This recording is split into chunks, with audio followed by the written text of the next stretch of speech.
You're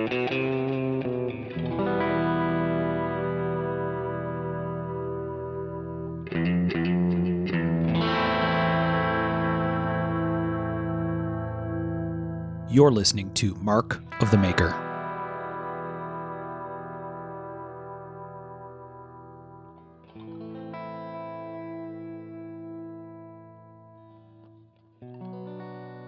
Hey everybody, I'm Mark Steiner and you're listening to Mark of the Maker, and this is episode 54 of the show, and this is a little seasonal thing, and we'll talk about that in a minute. We're usually this panel of four people, and it's just the main crew here today. So we have Mr. Sean Kendrick. Hey, folks.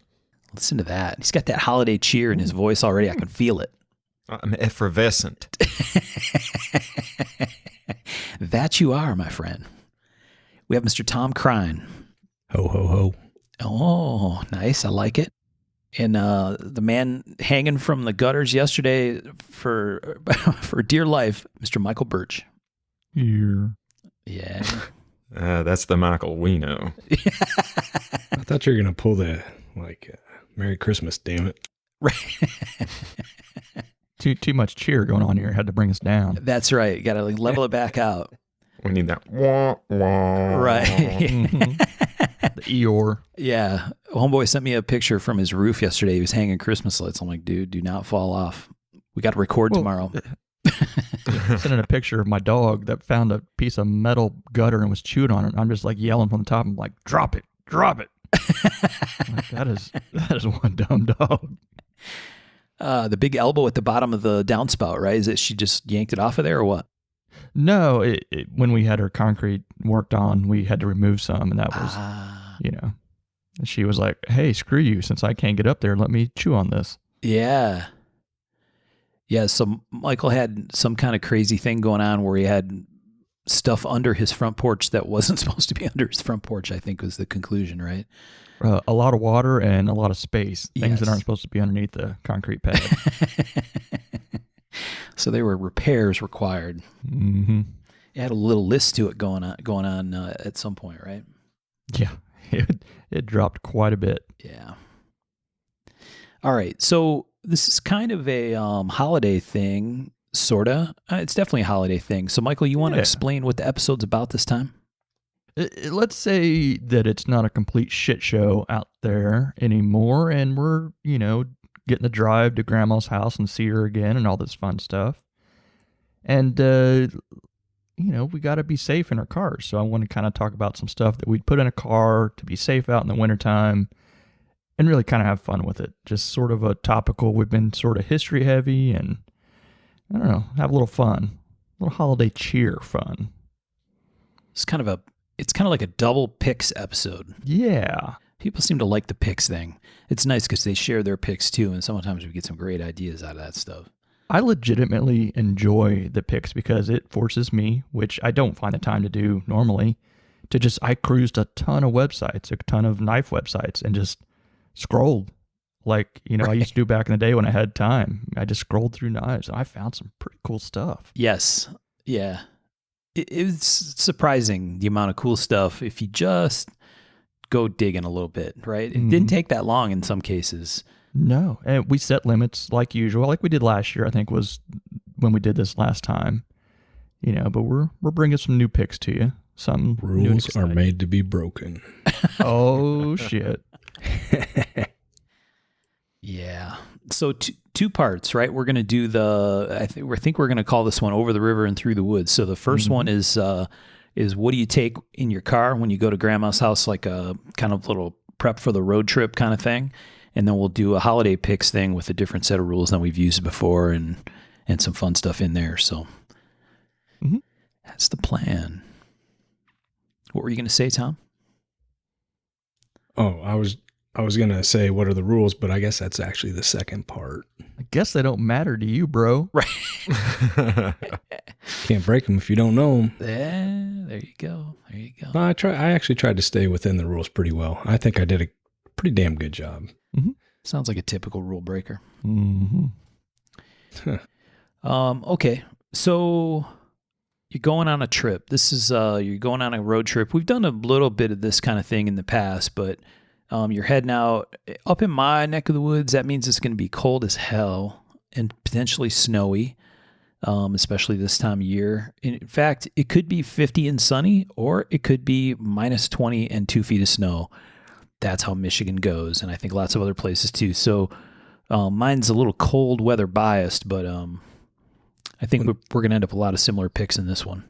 Same here. I mean, we won't get negative 20 usually, but we could still get ice and maybe a little snow this time of year. So, and it's cold. Yeah, the ice thing's almost more nasty than snow sometimes. Yeah, I hate it. And I'm going to add a little something to it, maybe. Uh-oh. If it isn't the same one that you're picking, include what you have in your car now as far as like your car knife. There you go. Good call. Yeah, Only bro. one? On the fly. You only have one knife in your car? I don't know. I'm sure I've got some in the console. Oh, such a disappointment. One knife in your car. Loser. I think I mentioned this on the show before. I had just a killer little go bag thing that I kept in my car, and it got stolen a bunch of years ago. And that pissed me off. I'm like, seriously, I had some cool shit in there. And so I don't really have a bag per se like that anymore. I have my regular little backpack thing that I carry when I go into work. 9 months ago when I used to go into work. But Work. what is this work you speak of? But it's probably a good point because I don't take my little backpack much anymore, so I probably should make a car bag.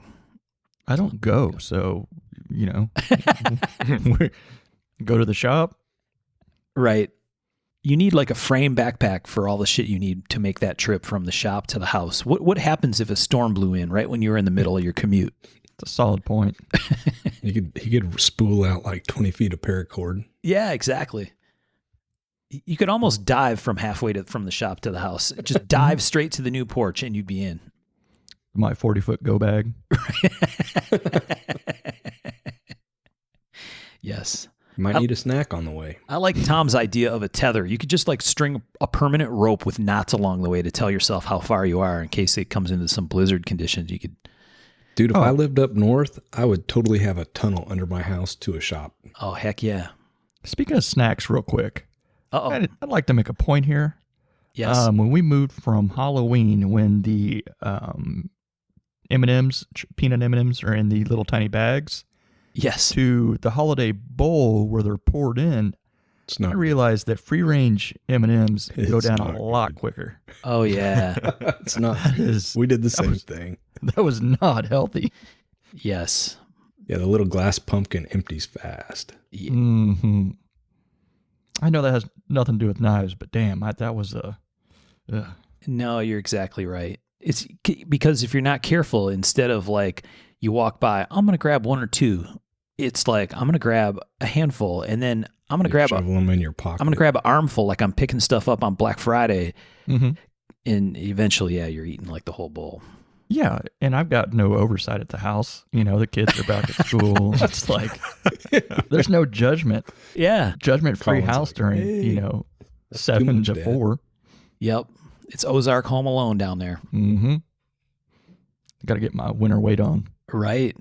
He's making like pumpkin pie sandwiches and shit while everyone's gone. I got my coffee this morning. We're recording in the morning. And so I'm like, Sean and I were talking earlier about, man, we had to get some coffee in the system here quick. And I made a cup of coffee and I was kind of scrambling. I'm like, yeah, I got to reboot the computer. I got to make sure stuff's all set up. I got to make sure my notes are good. And there's like 2 pies staring me in the face. And I'm like, oh, That'll help you get going. there's a pecan pie right there begging me to get some. And I'm like, no, I'm going to wait and get some afterward. But it was Pecan pie does make a pretty dandy breakfast. It certainly does. It pairs beautifully with coffee. Breakfast, lunch. Yeah. Anywhere in between. So you guys had a good thing at Thanksgiving. As Sean and I were talking earlier, it was very chill for both of us. Mm-hmm. Yeah. I had a really good Thanksgiving. We went to my sister-in-law's, which there's 3 families there, but yeah, we had a good time. Same thing we normally do.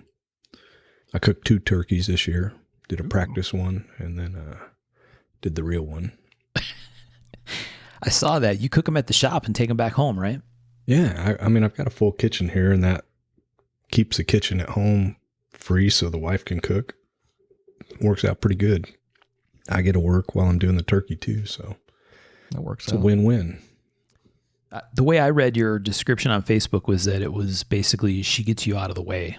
Like, why don't you just go stay at the shop while I'm working on this? Yeah, I mean, let's be honest, that's pretty much the whole reason. It works out, nobody's killed anyone on Thanksgiving for the last couple of years, so it's good. We had a good streak going. Yeah, why mess it up? Right. You're like using the past tense there. Exactly. But yeah, I did a Cajun rub on the turkey this year, on both of them actually, and that was actually pretty fun. Yeah.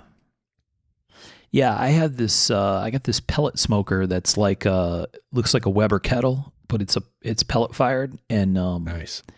that thing's been a lot of fun to cook on because it's small and it gets up to temp real fast, and it'll go to some pretty crazy temperatures, which is really fun. And so I actually did the turkey in there. Cool. It's kind of weird because it's not like smoking the turkey. I didn't cook it at 225 low and slow style, right? I just put it in there and put it at the same temp you'd set the oven, right? Like 350. And but you get nice flavor from basically the pellets burn, so it's kind of like cooking it over wood. And I rubbed it with olive oil, and then I put some barbecue rub stuff on the outside. And what else did I put on there? Oh, this bourbon brown sugar seasoning that we use a lot on chicken. Nice. And boy, that combo was really, Makes a nice really glaze. tasty. Yeah, it was really delicious. You guys ever brine your birds? Have in the past. I didn't do it this time. Yeah, this is the third year I've done it. It makes a huge difference, I think. Yeah, this time we did a bone-in turkey breast because we didn't need a whole turkey. Oh, yeah, sure. And I guess reading some stuff around here anyway, they said that stuff sold out really fast this year, like boneless turkey breasts and this bone-in turkey breasts instead of whole turkeys. They sold out really, really quick, I guess for the same reasons, right? Because lots of people kind of scaled down their Thanksgiving. But it's brined already. Like, it's brined in the bag when you get it. So I didn't bother doing anything. And as long as I pulled it at temp, which is easier when it's just a breast, right? Because you just have to get that temp right. Less mass. Oh, yeah. And boy, that thing, it was super juicy and really, really tasty. So that's pretty cool. Dude, Northwest Arkansas, apparently we had a turkey shortage. Mm-hmm. Uh-oh. Like, we had very few turkeys. Like, normally, they give them away if you buy $100 of groceries. They didn't do that this year. They just didn't have them. And I ended up having to get a fresh turkey, which was about twice as much money. I got 2 of those. Nice. But yeah, had a great Thanksgiving. They had to cancel the Gentry turkey drop. WRKP. Yeah. WKRP style. Exactly. Drop from helicopters flying by. Is that how that I goes? swear I thought turkeys could fly. And Thump, thump, thump. that dude was from Arkansas. Really? Les Nessman? On the show. Yeah, on the show. That was his thing on the show. He was from Arkansas. Oh, I didn't remember that. It's been a minute since I watched it. That was a great show. I've watched that clip a bunch of times, obviously, over the years because it's hilarious. But like Sean said, one of the greatest lines in TV comedy history. Yeah. We're showing our age here. Yeah, that's all right. We're already known as the Old Guy Podcast. Everybody gets it already. Okay, so let's do this thing. Let's hit the pack in the bag to drive to Grandma's house. What do you put in the bag? We want to do this kind of round robin and then chime in as we go. Sure. Why not? All right, Birchall, you get the honor. This was your thing, so let her rip. Well, okay, so right now I carry a Midtech Raven, 7-inch Midtech Raven. It's been carried in a couple trucks of mine. I really haven't had to use it, but I just like having it there. But as far as like trying to find something to carry, in my head, it was like I lived somehow where you live, Mark. Like, it's super snowy, lots of shit happening, stuff like that. So I wanted something that you could, chop some wood to cover your car in case it's Mad Max time. We don't know what the future's going to bring. So, but I was thinking of the Smatch It. Yes. The problem is discontinued. I found it on Boker's site, but everywhere else it's pretty discontinued. Really? Mm-hmm. I didn't know that. I didn't realize it had been dropped or whatever, but unless they're just not carrying or something like that. But I know for a long time they had trouble keeping that thing in stock. But you know, Isn't there a cold steel smatch it, or did I make that up?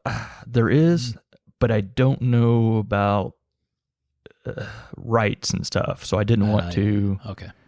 mention that. Buck had one back in the day. Buck had one? Uh-huh. Yeah, Really? yeah. The ones I saw had brass bolsters on them. Really? Yeah, they're pretty bitchin'. Yeah, they were very well done. A.G. Russell did one. Who did? So did Almar. A.G. Russell and Almar, yeah. Oh yeah, the Almar one. Did Gerber do one? I was going to say, that sounds familiar too. I bet. Dude, an I bet Almar they did. smatch it? I would love that. That's fantastic. Yeah, I take that. I take the Boker one. You know, they're all about 9-10 inch blade. If you got to stab, you know, a bear coming at you, you know, it's going to be pretty handy too. So you can chop, you can, you know, stab. It's a pretty versatile blade in it. The more I looked through them and looked at some of the historical ones, stuff like that, I'm like, I either need to try to figure out a way to get the rights to make one, or just buy one, find one, and carry it around, because it's just too bitchin' of a knife. I really And like the looking Boker here one. for Smatch, it's Atlanta Cutlery offers a pretty accurate historical representation of the OSS Smatchet. I saw that. You know, I don't know, you know, how the quality or whatever, but Yeah. I saw that and I was like, the price was good. It was. No, on the rights, what would, like, if you designed one, I mean, if you did, as long as you didn't copy it, you just use a concept, would that be okay? Or what's I don't know. That's one of those I don't things know. that I just don't know what would be right about it. So I just don't go into that territory. All right, well, man, as far as I'm concerned, the blade shape's fair game. Yeah, That's it's a Celtic classic. leaf-shaped blade. That's been around, fucking thousands of years, 1,000 years, 2,000 years, who knows? Mm-hmm. But it's then, like- how you put that blade with a certain handle style, how you execute the guard area, that's... But man, that they've done it so well that I don't know what I would change to make it better. You know what I how mean? would you It's like, improve on it? yeah, it's already a properly done handle, ratio, shape, all that stuff. It's like I'd just be making a reproduction of something that's already well done. Dude, I think it'd be badass if it was hidden tang with a soldered guard. Mm-hmm. I would be think pretty. you could make that pretty cool, and it'd be pretty lightweight. Yeah. Hey guys, I don't want to do a double grind that's like that. So let me buy one. Let's just cut to the chase. All right. Let's cut to shit. It wasn't about Sean casting off my demons, about copying someone else's shit. I It don't was want about- to do it. I think we know all about that, Yes. Mr. Boarding Cutlass. Oh, hey. Sassy in the morning. Crickets. Dang. Zing. Chirp. And of course, I got a little backup. You want me to toss that out now? Whoa, or hey. Just want to wait? Why don't you give the other kids Let a it chance? Go around once. All right. Damn. Shit, man. Well, I mean, are we doing the knife section now? I guess throw all your knife stuff out and we'll spin around. I don't know. All right, so, Sean, what did you have for a knife for your bag? For the knife, I picked out the CRKT Ken Onion Chance in Hell machete with the 18-inch blade. Yes. Yeah, man, I mean, just a really great-looking machete. Upswept blade, great Ken Onion ergos on the handle. Looks like the steel is, relatively easy to touch up and maintain carbon steel, which I think a machete should be. I think a machete you should be able to sharpen it with a file. Well, yeah, 100% if it's a machete. Yeah. It's all Okay, one so- word, Chance in Hell. Yeah, Love the name. I spent probably 3 hours online looking at knives, and I did not even come across this. I don't know how that's possible. That's badass, man. And cheap. Dude, it looks good. Yeah. Yeah. And then there's the half a chance parang machete. Ooh. Now you're talking. Yeah, either of those okay, where I live, we're either going to run into two things. Trees in the road or water in the road. Yep. And a machete will help you out a lot with a tree. For sure. Yeah, the half a chance is really cool looking. Mm-hmm. You got to think that humpback out toward the end of the blade would give that thing a really nice swing too, with a little extra mass out there. Shit, yeah, make physics work for you. Yes. Man, the parang is a very effective machete style. Yeah. Oh, well, I mean, it's proven. Yeah, it's Filipino, right?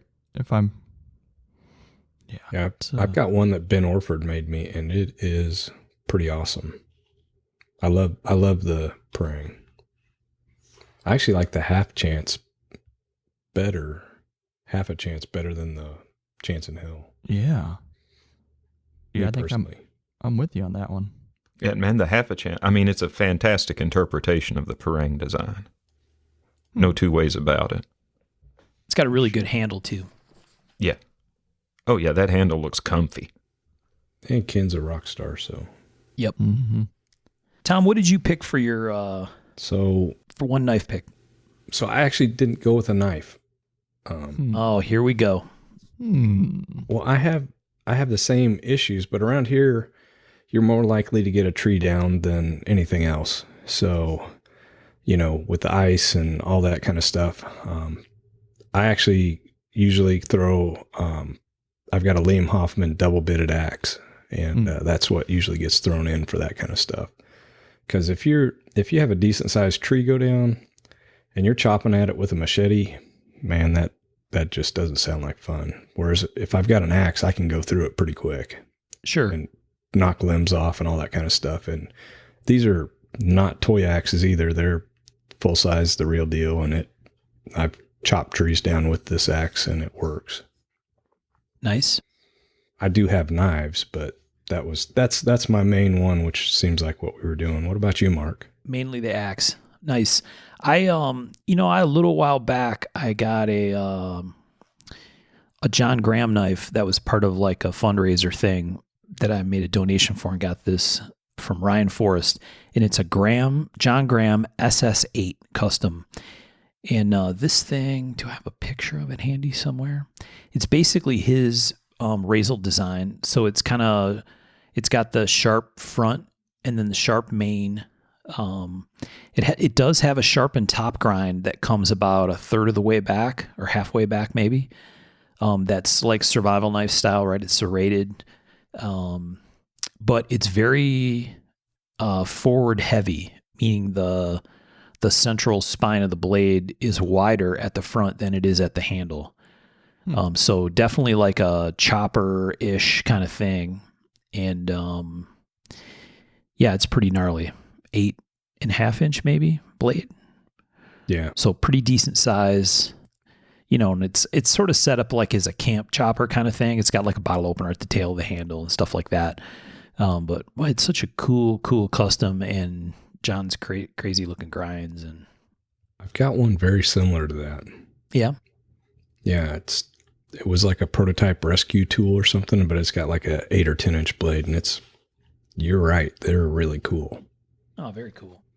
Good choice, because that would allow you to pry if you needed to also. Yeah, it gives you a little lip that if you had to pry, you could need to pop open a door or whatever. Right. Very cool. Let's see. I don't know if you guys can see that. I'm sending you a picture of it. Oh, yeah, that's really cool. Mine does not have the top grind. Yeah, I guess it's more than halfway back. Yeah, it's pretty wicked. Yeah. See what I'm talking about, where it's got that mass out toward the front?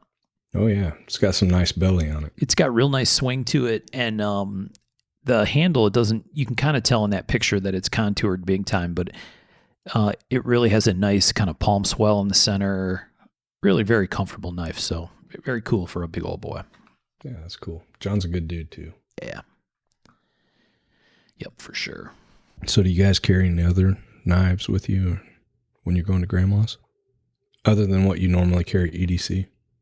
Well, I like the point that Sean made about having a carbon knife. That makes sense to me. I almost picked one of the choppers of birches that I have, but it's carbon and has a Homon and all that stuff. I'm like, would I want to just keep that as a car knife? I don't know. You could, obviously, but it's not coated or anything. So that's why I picked a stainless blade. I think one of the boy knives would be a great thing to put in a travel bag, whether it's a basic or even the little Cobalt folder. I think would be an awesome car knife. Yeah, both of them are super light. Yeah, super corrosion, Stainless. just super light. Yeah. So those are the other ones I picked. Birch, what else you got? As far as what I would stick in there, my backup? Yeah, cutting implements. I went down a weird little rabbit hole of carpenter's axes. They're so cool.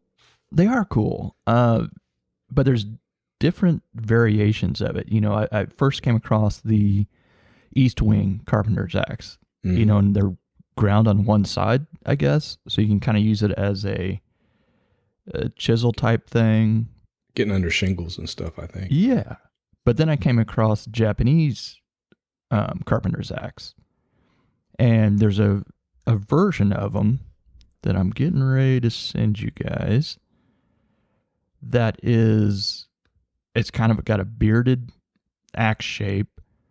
And it's supposedly made for a little bit of whittling and a little bit of chopping. Sometimes they're called a kindling knife.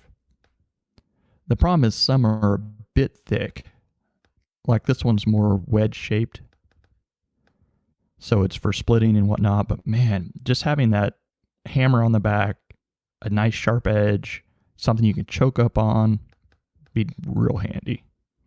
And one of these days I'll get it sent to you. Those are pretty cool. Ironically, when I was in college, I didn't have any money to speak of, and the axe that I used for camping all through high school or all through college was a carpenter's axe that my grandfather gave me, and it had the hammer pole, and man, I used the heck out of that thing, man. Yeah, I think having something to actually hammer at, and not just like a flat edge, but like an actual like hammer head for, you know, getting into something would be pretty handy. Yeah. For an all around, you know, user type axe. Well, and if you're on a budget, you can go to Lowe's and get something like this, you know, for about $20, $25, which is not bad. Yeah, toss it in your thing and not worry about it. Good choice. What else? Yeah, that's cool. I should have picked an axe or tomahawk or some kind of thing. I actually did not pick one for my kit, so that's a good call. Well, I figured Tom would go pretty heavy on him, so I didn't want to get too crazy. But I went down that hole and I was like, ooh, there's some cool versions of that. Right. Sean, did you have another bladed pick for the go bag, the grandma's house bag?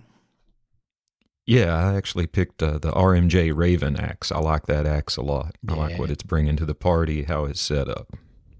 Nice. But I also chose a Steel Wood Boss 18-inch bar chainsaw. Because fuck a bunch of trees. Woohoo! You're not messing around.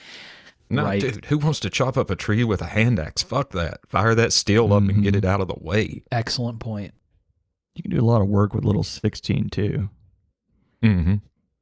The only chainsaw I have now is one of the Greenworks electric ones, and I've been pretty impressed with it, honestly. I don't really have a big need for chainsaw. And now I'll own it. Chainsaws scare the shit out of me. I'm not afeard of too many tools, but they make me nervous. Yeah. They can do some damage to you. I've seen it, man. You got to pay attention. My grandpa cut his nose off. What? What did you say, Tom? My grandpa cut his nose off. He was cutting a head overhead, and it kicked back, and he put his arm up, and it actually cut all the tendons in his arm, and it actually cut his nose all the way off. Really? Yeah. Holy shit. He about died. He was 30 minutes out from the hospital, and he about bled to death. Wow. Similar happened to my Aunt Linda's husband, George. He was trying to swing out and catch a limb with a chainsaw and ended up nicking the inside of his thigh and nearly bled out. Yeah. They'll kill you fast if you're not careful. Damn straight. Yeah. You know, shit. Crazy. I had a couple scares as a kid, but nothing like that. I had one go into a toe or in the boot, and I just had to sit down and, you know, stop for a bit, and had one of the trees roll on me, which is another one that people don't pay attention to. You got to, you know, because we used to cut a lot of firewood and shit. Yep. My semi-Amish lifestyle. But, or if a tree falls down. What's that? When a tree falls down, it can be under tension. You cut it and you do random stuff. You got to pay attention to where the pressure is. When I was a kid, I don't know. I just got stupid and lazy or something. Easy to take for granted, right? Like, there's this thing happening, blah, da, da, da, da. I'm out here doing this for hours, and then boom, something happens. When you're usually cold. Yeah. Just a moment's complacency, man. Yeah, for sure. What about you, Tom? Did you have, I'm sure, other picks for your bag? Yeah, as far as cutting stuff, you know, one that you can't go wrong with, and this is what Ben's got in the back of his car, is a Cold Steel Bowie, the Trailmaster. They're pretty hard to beat for the money. Yep. I've got a little bushcraft knife in the door of my car, so it's like a Svante version of like a Mora knife. Okay. It's really sharp. It does, if I need to do any bushcraft stuff, it's there. And then, you know, I've always got what I'm carrying, which I've usually got a Leatherman free P4 in the back pocket and some kind of a Mannix or something like that in the front pocket. So I usually have the cutting implements covered well. Nice. So one of the interesting things is the other stuff that you'd put in a bag like this, which, you know, we're knife shows, we talk knives most of the time, but there are some other really good things that you can have in one of these kind of bags. What, Michael, did you have other stuff that you wanted to throw in there? Come along winch. Oh yeah, I think is pretty important. Like Tom said, a lot of ice that we'll get. It's not usually feet of snow, but man, you can move mountains with a come along, some patience, and a little bit of leverage. You know, they're pretty handy and cheap. Good call. Good call. $27 at Home Depot. Right. It's pretty amazing what you can do with one and a toe strap. Yep. Yeah. Get you a quality toe strap or some quality rope, because you can use that for other stuff too. Oh yeah. We've talked a little bit about, I think in the Send Your Kid to College or Send Your Kid Off into Life episode, we talked a little bit about some of this stuff, but like, I actually found a place that had issue Ames entrenching tools. So I got an E-tool for Riley for her trunk, because I thought that would be a super handy thing. And, it comes in a little plastic shell and all that stuff. So that's one of her Christmas presents. Hopefully she's not listening. I'm fairly confident she's not. I was going to say that because that's what made me think of doing this, was you telling me that you got her that. Yeah. But I was like, I don't know what to say that, because what if she listens? Yeah. Yeah. So that's pretty cool. Entrenching tool, right? Some kind of shovel of some form, at least with the snow and stuff. And I think even if you're in that situation with ice, right? If you end up off in the ditch or mud, get hung up. Yeah. Mud. Even if your car slides sideways and you get a little bit high centered or something, you got to find your way out of there. Mm-hmm. Between the winch and a little shovel, you could get a lot done. Sean, did you have other stuff in your grandma's house bag? Yeah, I've got a little, it's a round emergency LED beacon, and you can set it to flash SOS. You can set it to kind of strobe, and it's just a good way of letting people know you're there if you're having to stop in the road and do something. Oh, yeah. Good call. Yeah. Especially in the era of distracted driving, right? Yes. Oh, God, yeah. Jeez. Here we hear all kinds of horror stories about someone trying to change a tire or fix their car or something and getting struck by a passing driver who's not paying attention. Yeah. Flashlight's always a good one, right? Some kind of LED. Always. We got stuff that'll take, that'll sit for a long time and still work after it's been in a bag for a long, long time. And now flashlights are so powerful, even little teeny ones you have in your palm of your hand, pretty amazing. So you could flag someone down or be able to see to use any of these things we're talking about.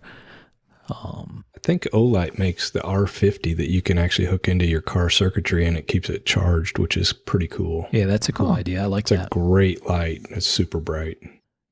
Another one I had was a battery bank, one of those phone charger banks. Mm-hmm. Yeah, I keep one of those in my go bag. Yeah. Yeah, they'll hold a charge for a long, long time. And the reality of the cell phone era, right?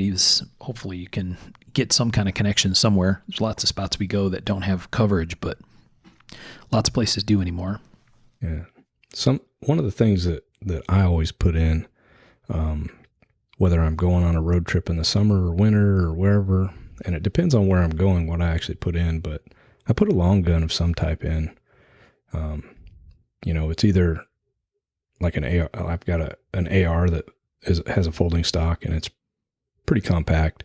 But if I'm going someplace where that's a little risque and not, going to be looked down on, I've got a little Marlin 357 lever gun that I can throw in. And that doesn't really raise eyes too many places. And a 357 lever gun can do some work. Oh, yeah. Mm-hmm. Fact. Yeah, you can get it done. a couple other things, anytime I go on a road trip, snacks, that's just kind of, you stop at the gas station, you act like you're 5 years old and unlimited funds, right? Absolutely. And a lot of times I'll throw a case of bottled water in the back too. And then if you're traveling where you are, you really need some kind of something for warmth. Like even, it's surprising how many people will jump in a car with, t-shirts and shorts and drive through this kind of crap. And if, you really need some kind of clothing that'll keep you warm, or blankets in your car or something. Yeah. I had a heavy blanket down. Yep. That's one of mine. Same. I had blankets, and the other one is that I had in my little bag that went bye-bye was a couple of stocking caps. Yeah, hats and gloves. Yeah. Those are in my center console. Because they pack up so small anyway, right? And I don't like wearing one as a general course of business. I tend to get too warm. But man, having that handy when you have to actually get out of the car and figure out how to get out of a situation, the lifesaver for sure. Yeah. I'm generally wearing one. Yeah, you're a stocking cap guy. My head I've got cold. one. I'm bald. Pretty much, right? Yeah. The another one that we kind of overlook a lot of times, because I think we take it for granted, is a first aid kit. And I know lots of people don't do that. They don't think about it at all. And even that can be a huge, huge deal. Doesn't have to be crazy, just basic and a tourniquet, Yeah. A couple ACE wraps. You can do a lot with an ACE wrap. A lot. Like holding dressings in place, putting pressure dressings on, splitting extremities. Right. A little bit of knowledge with one of those goes a long ways. Yeah. There you go. First aid kit in a class. Yes. The knowledge, I think, is even more important. Oh, for sure. Yeah. Especially on that. And I'll just throw this out there. A lot of us are like, I think quite a few of us have concealed carry permits, which is a good thing. Hopefully you never have to use it. It's like a fire extinguisher. You hope you have it. You have the knowledge. Hopefully you never use it. CPR is one of those things that everyone should know. You should take a CPR class. You should know how to perform it. That is one of the things that if you need it and you don't have it, it's a horrible feeling. Whereas if you do have it, you could literally save one of your family members' lives. Oh yeah. It's a good thing to have. It's good. And for sure, even if you've had, like, it's been many, many years since I took a CPR class and I really need to take a refresher, because I know some of the stuff has changed a little bit. Some of the recommendations on specific details and other things, and some kind of field medicine class kind of thing or whatever, right? Like something that's like a real first aid class that teaches some of the stuff that you talked about, Tom, I think are really, really good things to do. And I don't know, one of those things that it's hard to find time for, it feels like, right? Yeah. But if you had it and was able to use it, then it's like, man, what a great thing. We often get wrapped up on gear because it's fun and it's cool and that's what we like. But knowledge is better than gear. Yeah. Every single time. Well, I hate to say that, but it's true though. It's the same with our truck guns and stuff. We talk about what we carry and stuff like that. And if you're not shooting it, don't know how to shoot it, then it's not worth much. I mean, better than nothing, but still. Hopefully you guys got to shoot over the holidays. We got to shoot. It was kind of fun. I didn't. Yeah, I didn't either. I thought about it once, but another thing we often overlook is our vehicle prep. If you're going to be driving in crappy weather, good tires are kind of a nice thing. Mm-hmm. Make sure your battery's decent. It's pretty easy to check that, and keep the terminals clean, and just basic prep so you don't get stranded, because the last thing you want to do is get stranded because of something that you could have done preventatively. Well, sometimes you're just really poor though, because I remember coming back from a training in Topeka, and I was coming back to Humansville, I think, or maybe it was Spring, I don't know. But I was in my old 87 Toyota truck, and I was just poor. I didn't have money to do much, but my heater went out and all this shit went out. So I had to keep my windows open and constantly do the front. And they actually closed that interstate like the day after because of the snow and ice and all that crap. Oh, wow. Yep. It was a long, long drive. We've all been there. Mhm. Yeah, for sure. But battery maintenance doesn't really have to cost anything. No. So I don't know if people down your way do it a lot, but there's actual like winter tires, and they could be studded tires. They don't have to be. We don't run studded tires here, but like even like Blizzaks or whatever, right? Just a winter compound tire. First time I ever owned a set of those was when I was in college, and one of the Canadian guys I went to school with talked about it, and I drove his car and I was like, holy shit, these are amazing. Yeah. In bad conditions, even on just straight ice, right? The compound difference is shocking. And you got to take them off when the weather starts to get warmer, right? Because it'll actually hurt the compound, and you got to store them properly and stuff. But man, those things are absolutely unbelievable in snow conditions or slippery conditions. And so both my kids have always had them. Riley, she was here for Thanksgiving, and Ryan lives just down the street now, and he stored her winter tires for her. So she went over there and he put the winter tires on for her because she's totally sold. She's like, yep, I got to have those on. Let's go. And because we know the weather's starting to get bad, and yeah, they're amazingly good. They're not cheap, but it's worth the money if you have to actually commute somewhere or any distance, or you know what I mean, that kind of stuff. Yeah. Sean, did you have any other bag stuffer kind of items? Man, in a perfect world, I would have a snorkel kit on the war wagon, and we wouldn't have to worry about the road flooding. Now you're talking. Yeah. Go full submersible. Mm-hmm. It'd be pretty badass. Dude, yeah, hell yeah. A Cavalier with a snorkel kit? Fucking A. I think you could do it. It doesn't really get much better, to be honest. Oh, where there's a will, there's a way. Hell yeah. Yeah. Please tell me your horn does Fly the Valkyries. I had to disconnect. It's so old, it started staying on constant, so my horn don't work. Yeah. That'd be badass. I don't know about you guys, but one other thing I usually take, and it kind of drives my wife crazy, but I've always got like a bag to take in, like if we're going to the in-laws or whatever, and I've got like my iPad and my sketchbook and usually a couple magazines or books, because sometimes I get a little bored at some of these things. I just, Tom's activity bag, just like with little kids. Yeah, it's 100% exactly like that. Coloring books. That's fantastic. Everybody's into a football game and I'm not interested. I may be just sitting there doing my own thing. I don't know if I've had to stay anywhere that long that I've had to worry about it. Dude, every time I do it. I thought Tom was going to say, yeah, a bag that I take when I'm about to go into the house. So I bring things like my iPad and something to whittle on, and a breaching tool, stuff like that. It does have a backup light. It does have a Buck 110 in it. It has my Glock 23, 2 extra rounds of mags, battering ram, all the key shit that you need. My in that battery, situation. Extended battery. So I'm good. But yeah. What you think they've ever had a talk about Tom? Oh yeah, a talk, right? A talk, right? They're like, okay, what do we need to have ready with Tom coming to the house? Yeah, it's. I'm sure it's more than a talk. It's that talk. I'm good with it though. I'm going to be me, and everybody else can be them. Yeah. Mm-hmm. And remember, training over gear, unless it's a beautiful little TK1 with black and red G10 handles, available now at CryingKnives. Ching. Tom, we like the way you are, so don't change. Yes. Even if it seems otherwise at times. I know. Mm-hmm. I'm more than a little eccentric or odd, but yeah. We like special, Tom. Mm-hmm. Yeah, that one wasn't my favorite. It was never my favorite. Special? Yeah. I can only imagine. Okay, so we got the trip to Grandma's house and back covered, right? I think pretty well. Just be safe out there.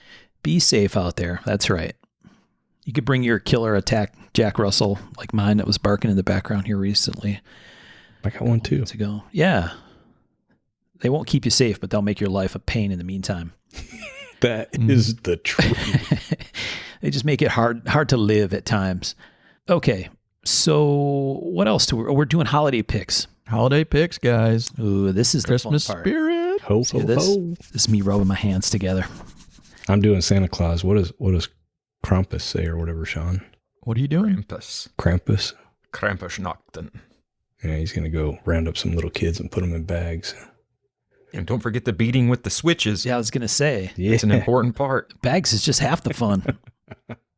All right. So these are holiday picks. And so we're doing lists like in two parts, really, right? One is what, Michael? What's the first part? We picked a price range, 75, 500, and 2,500. Really, I wanted to see what that 2,500 would bring. Birch is feeling spendy with these categories. That was the hardest one, man. It was. I thought the $75 one was going to be the hardest. And it was difficult, but not even close. That one was rough for me. And then just It was kind a of weird price point. It is. Yeah, it's a weird niche in the pricing structure in the industry, as far as I can tell. Mm-hmm. Yeah, it's kind of bracketed, right, Sean? Is that what you were saying earlier? Mm-hmm. 50 is a sweet spot, and then like 150 is a sweet spot. 125 to 150. I'd put your thinking caps on. Yeah. Oh, I did. And then gifts for each other. You know, Yeah. no price. I'm holding you to that. I got you all the same thing, just for the record. But it's badass. I mean, Well, The I mean, whole I no wanted price. to phone in this episode too, so that's cool. I kid. Research, That's schmee rough, church. man. That's what they say. That's life, baby. I think Dude. my gifts for you might get you guys in trouble. Uh-oh. Well, that's just my favorite kind. Yeah. So the price categories, these aren't picks for one another. These are general knife person picks, right? Like for $75, you got a knife pal. What would you get them? Same thing at $500 and $2,500, which is really fun because, like you said, it opens things up a bunch. And that, at least for me, sent me down a crazy rabbit hole search. And then the no limit pick, we're going to pick something for each other all the way around Mm-hmm. with no limit. No limits. Look at that. Birch is off in fantasy land, man. He's like spending tons of dough. I spent less on the no limit than I did on the last one. What? That's what it makes it a bit scary. Oh. What? No limits, and you cheaped out on us? Tom, I got something special for you. And All right. I was thinking about a battleship for you guys, but whatever. Battleship. Yeah. All right. Down to earth, $75. We've done a pick a little bit like this in the past, but yeah, the 75 category is weird. There's stuff for $25 and there's stuff for 100 plus. 75 is kind of an interesting one. Not that you couldn't undershoot, but you know, Dude, there's some good stuff you out get an there. allowance, you want to spend it. there's a lot of good stuff. A lot of $45 good stuff that I Yeah. found. Yeah. What'd you pick, Michael? What's your first pick in $75? I went with the Kershaw Sinkovich tumbler. Ooh. I just sent a link to you. I almost went with the Natrix, but I think we've talked about that before. But I wasn't 100% sure. That's the only problem with doing episodes like we've done. I will say But- it has good steel. But it's a subframe. You get a Sinkovich design, which is very European, very industrial. I think it's a solid knife to give to a buddy or, to yourself for Christmas. Right. Tom approved with D2. I didn't see D2. Never mind, guys. I'm sorry. What? Too late, man. Too late. You made a good choice. I think that's a solid piece for somebody. Yeah, very Coming in nice. at $64 at Blade HQ. I like it. I like what I'm seeing there. And, this is that thing, right, where we don't spend a ton of time. There's other shows that talk a lot about this kind of category of knives. We do not, or at least we don't, unless it's these picks episodes normally, but that doesn't mean we're snobs. It's just we got other stuff we want to talk about. But inset lock, fancy, funky clip for $64. Wow. Mhm. Yeah, it's I don't know why anyone wouldn't like that. Right. No, They're very cool. crazy.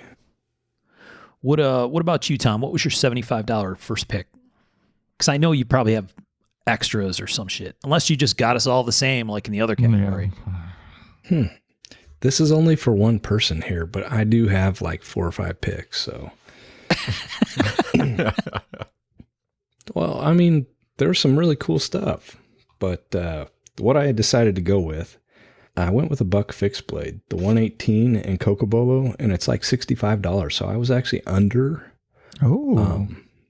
And yeah, for like $65, you can get this, and it's a solid knife. You know, if you wanted to go a little over, you go with a 119, and that's about $80 for the Black Micarta one. But really, the Buck 118 Personal is a great little knife, and it'll do everything you need to do in the deer field and in the woods. Mm-hmm. I love the Buck knives, the classic, like the 110, the 118, 120, all those, 119. So always have. I lusted after them when I was a little kid, and now I've got a whole drawer full of them. Yeah, somebody posted a post your 110 in the Mark of the Maker group. And I still haven't put mine up. I've got my dad's, and I've got the one called the Riverboat Gambler. Nice. It was a Smoky Mountain Knife Works special. It's got like an engraved riverboat on it. I thought I was the shit when I was a kid, and I bought that. It's like, oh. Living the dream, the Riverboat Gambler dream.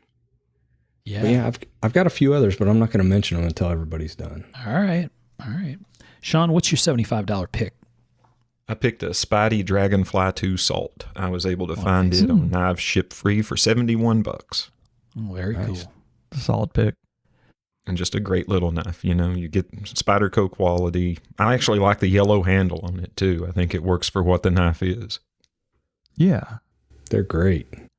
What is the, so all the salt knives are that H1 Yeah. steel? Like one of the OG nitrogen steels. Yeah. And I can remember when those came out, and I was like, I need to try this. So I took a Pacific, and we were down in Florida. We went on vacation, and that was clipped inside my swim trunks every single day on the beach, in the sand, in the water, salt water. And the only thing I did to clean it the whole time was when I rinsed off coming up to the condo, I'd rinse off under the little shower, you know. That's the only rinse it got, and that thing didn't rust at all. I was highly impressed. Yeah. Nice. So I was going to say I had one of the USN Catcherman knives, the fishing knives, that I think was in that H1 as well. And I gave it to my father-in-law for his tackle box. And I'm pretty sure the last time I was down there, he pulled it out and showed me. And same thing. I'm like, this thing's been sitting in your tackle box for a long ass time. And yep, looks good. I think that one coated. I don't even remember now. The USN one coated. My Catcherman's not H1, and it. It's it not. shows. Okay, I thought it was. No, mine is. Maybe mine's older. I don't know. I've got a USN one too, and it's coated, but I can't remember if it's H1. I don't know. For some reason, I thought it was. All right. It may be. All right, $75 pick. I picked. This guy had knives at the USN show a while back. A few years ago, he came to the USN show and had some cool stuff. A guy named Jeff Park, who is kind of the Ken Onion understudy guy. And I don't know if I assume that Jeff worked in Ken's shop or something for a while. I don't know the details or the backstory on any of that, but these are really cool little knives. He had customs. He still does. Okay. So he had some of these at the USN show. I think Ron Smith brought one home. There were customs, but this little Crossbones, Jeff Park Crossbones, CRKT has a version of it, and on sale right now at Knife Center for $65. And Nice. Really cool little knife, super slim to be able to carry in your pocket, a relatively deep set clip, and I love knives like this that are super, super slim. Just because they sort of disappear in your pocket. It's got a decent sized blade, 3.5-inch blade. So, on IKBS and all that kind of stuff. So, pretty cool. And they have been a bunch of colors and all that stuff. So, Yeah, they're really Solid cool. pick. The customs are awesome too. yeah. And then I did have a backup pick Of course you did. for $75. And this is, I'm sure, 100% Tom approved. This is also at Knife Center. They have some RMJ Jenny Wren compact tomahawks made by CRKT. Mm-hmm. And this is stuff. slightly over, but $80 for a that's cool. CRKT Jenny Wren, which is awesome. It's a teeny little guy, right? This would be a really nice grandma's house bag, kind of a tomahawk, I think. A little multi-use kind of thing. It's not going to be a double bit chop a tree down kind of device, but I think you could get a lot done with one of these, especially with the spike and all that. But yeah, $80 is dirt cheap. I didn't know they were making that. They're actually really good. Huh. I had no idea either, Michael, until we went on this pick search and that popped up, and I'm like, shit, I'm going to put that on my list. That's cool. Yeah, that may go on my real list. Oh, yeah. No, they're cool. Thank you, Mark. I love little axes like that. They're so I do too. Yeah, and it's got a nice handle, right? Super grippy handle. That thing with some gloves on, shit, that ain't going anywhere. Mm-hmm. What, Michael, did you have a backup pick in this $75 category? I wasn't sure if we've done this before. The Montosa, the Richard Rogers one, I thought we had, but it's a CRKT too that's like $50 on sale at Blade HQ. Yeah. You know, a little 3.5 inch or 3.25 inch blade. Just a good looking knife. You know, it's got a little splash of color to it. I like the looks. I like, you know, it looks functional too. And $50. Come on, man. Right. Yeah, Come on. Like we said, $50 is a real sweet spot right now. It is. It really in my is. opinion. I saw a ton of like Civivi, but I don't know much about those. You know, I saw a ton of those at that price too. I hear pretty good things. I think Civivi is like the lower price.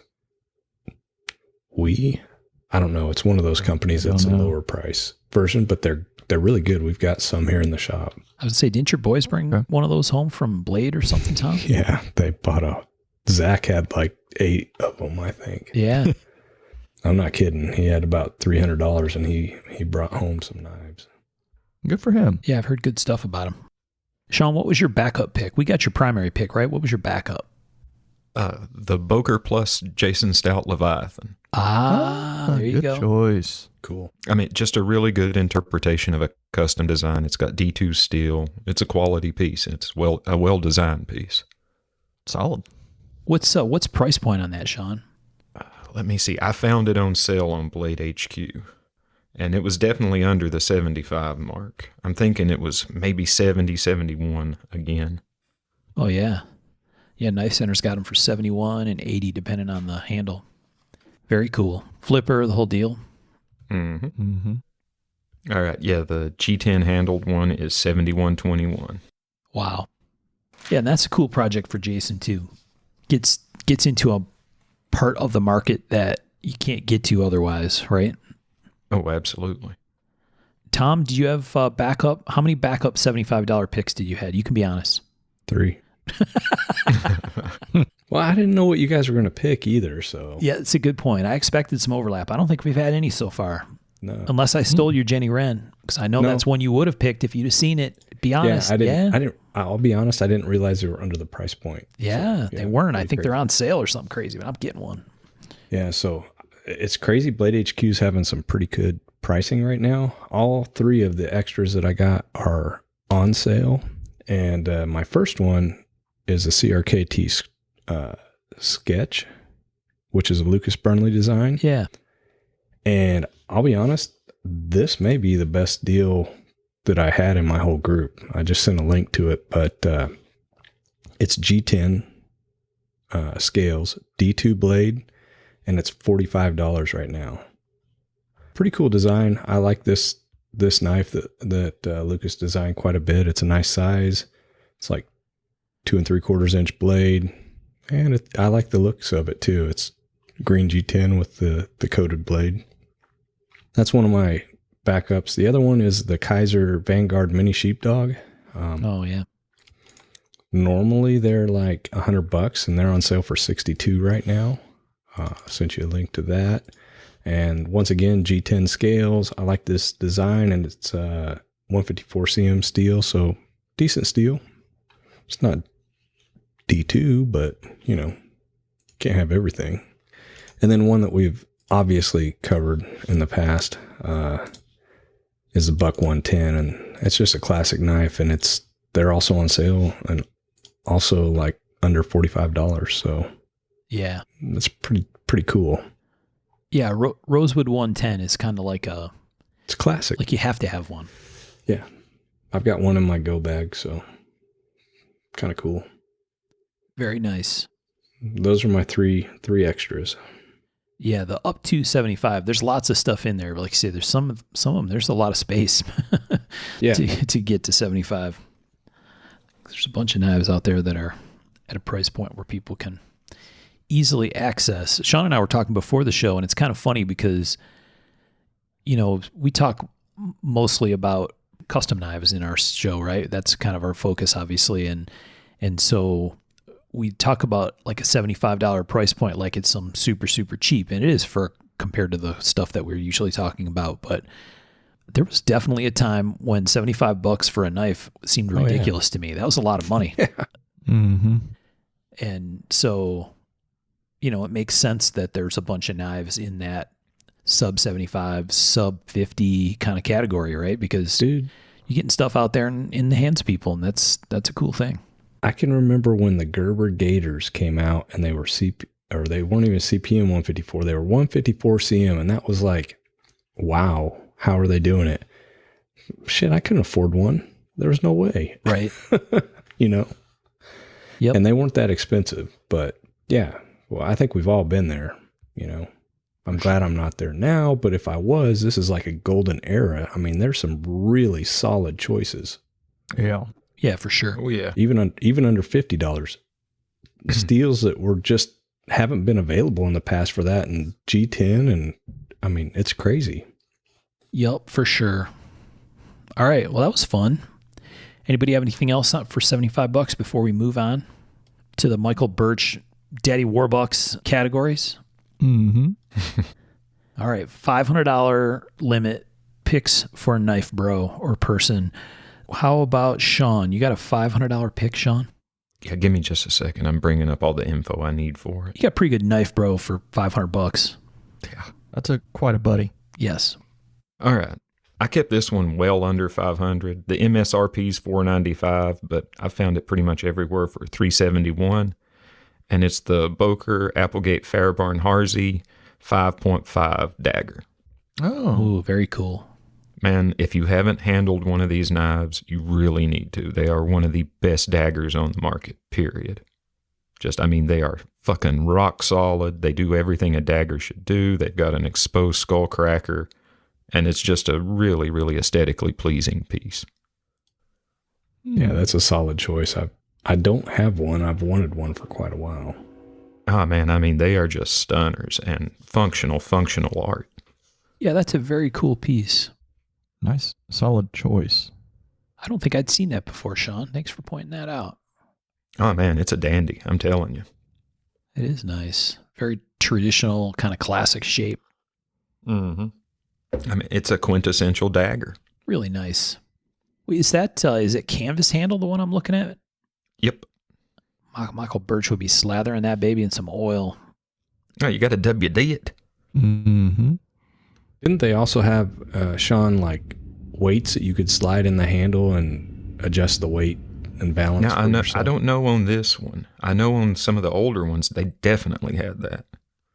I can remember getting to talk to him at Blade a few years back before he passed, and that was pretty neat. Talk about a living legend. Yeah. Legend in his own time, easily. Awesome choice, Sean. Thank you. What about you, Tom? $500 limit category for a holiday generous gift. So I did two choices on this. So I guess I'll just give one right now.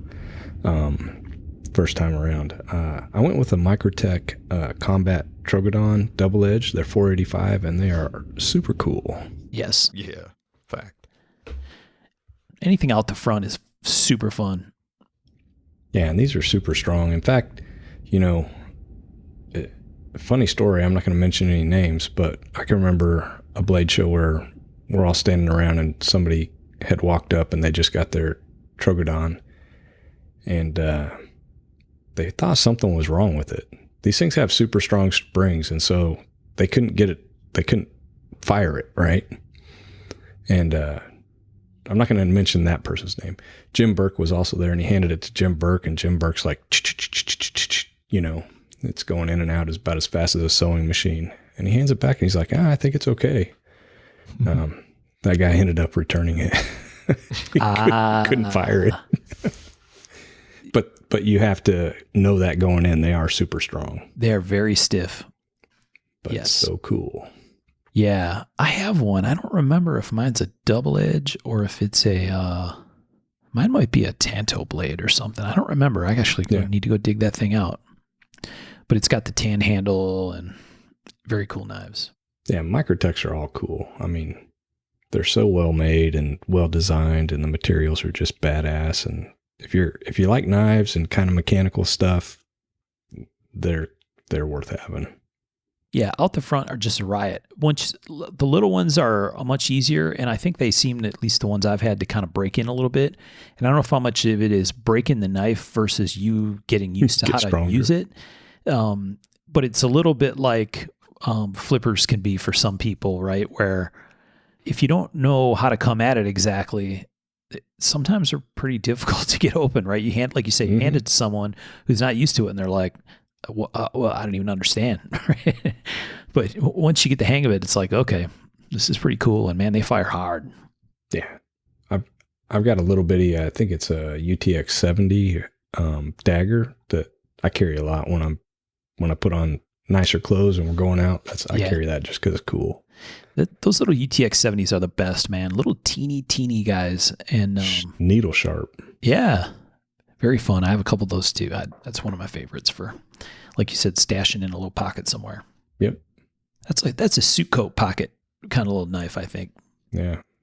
Or the watch pocket. Watch pocket too. Yeah. Yep. All right, Michael, what about your $500 category? You know, I came in under budget on that one. Oh boy. Yeah, you know where I'm bragging. going. It's about $350. Sean and I were making a prediction about this. Go on with your You bad knew this self. was coming. Yeah.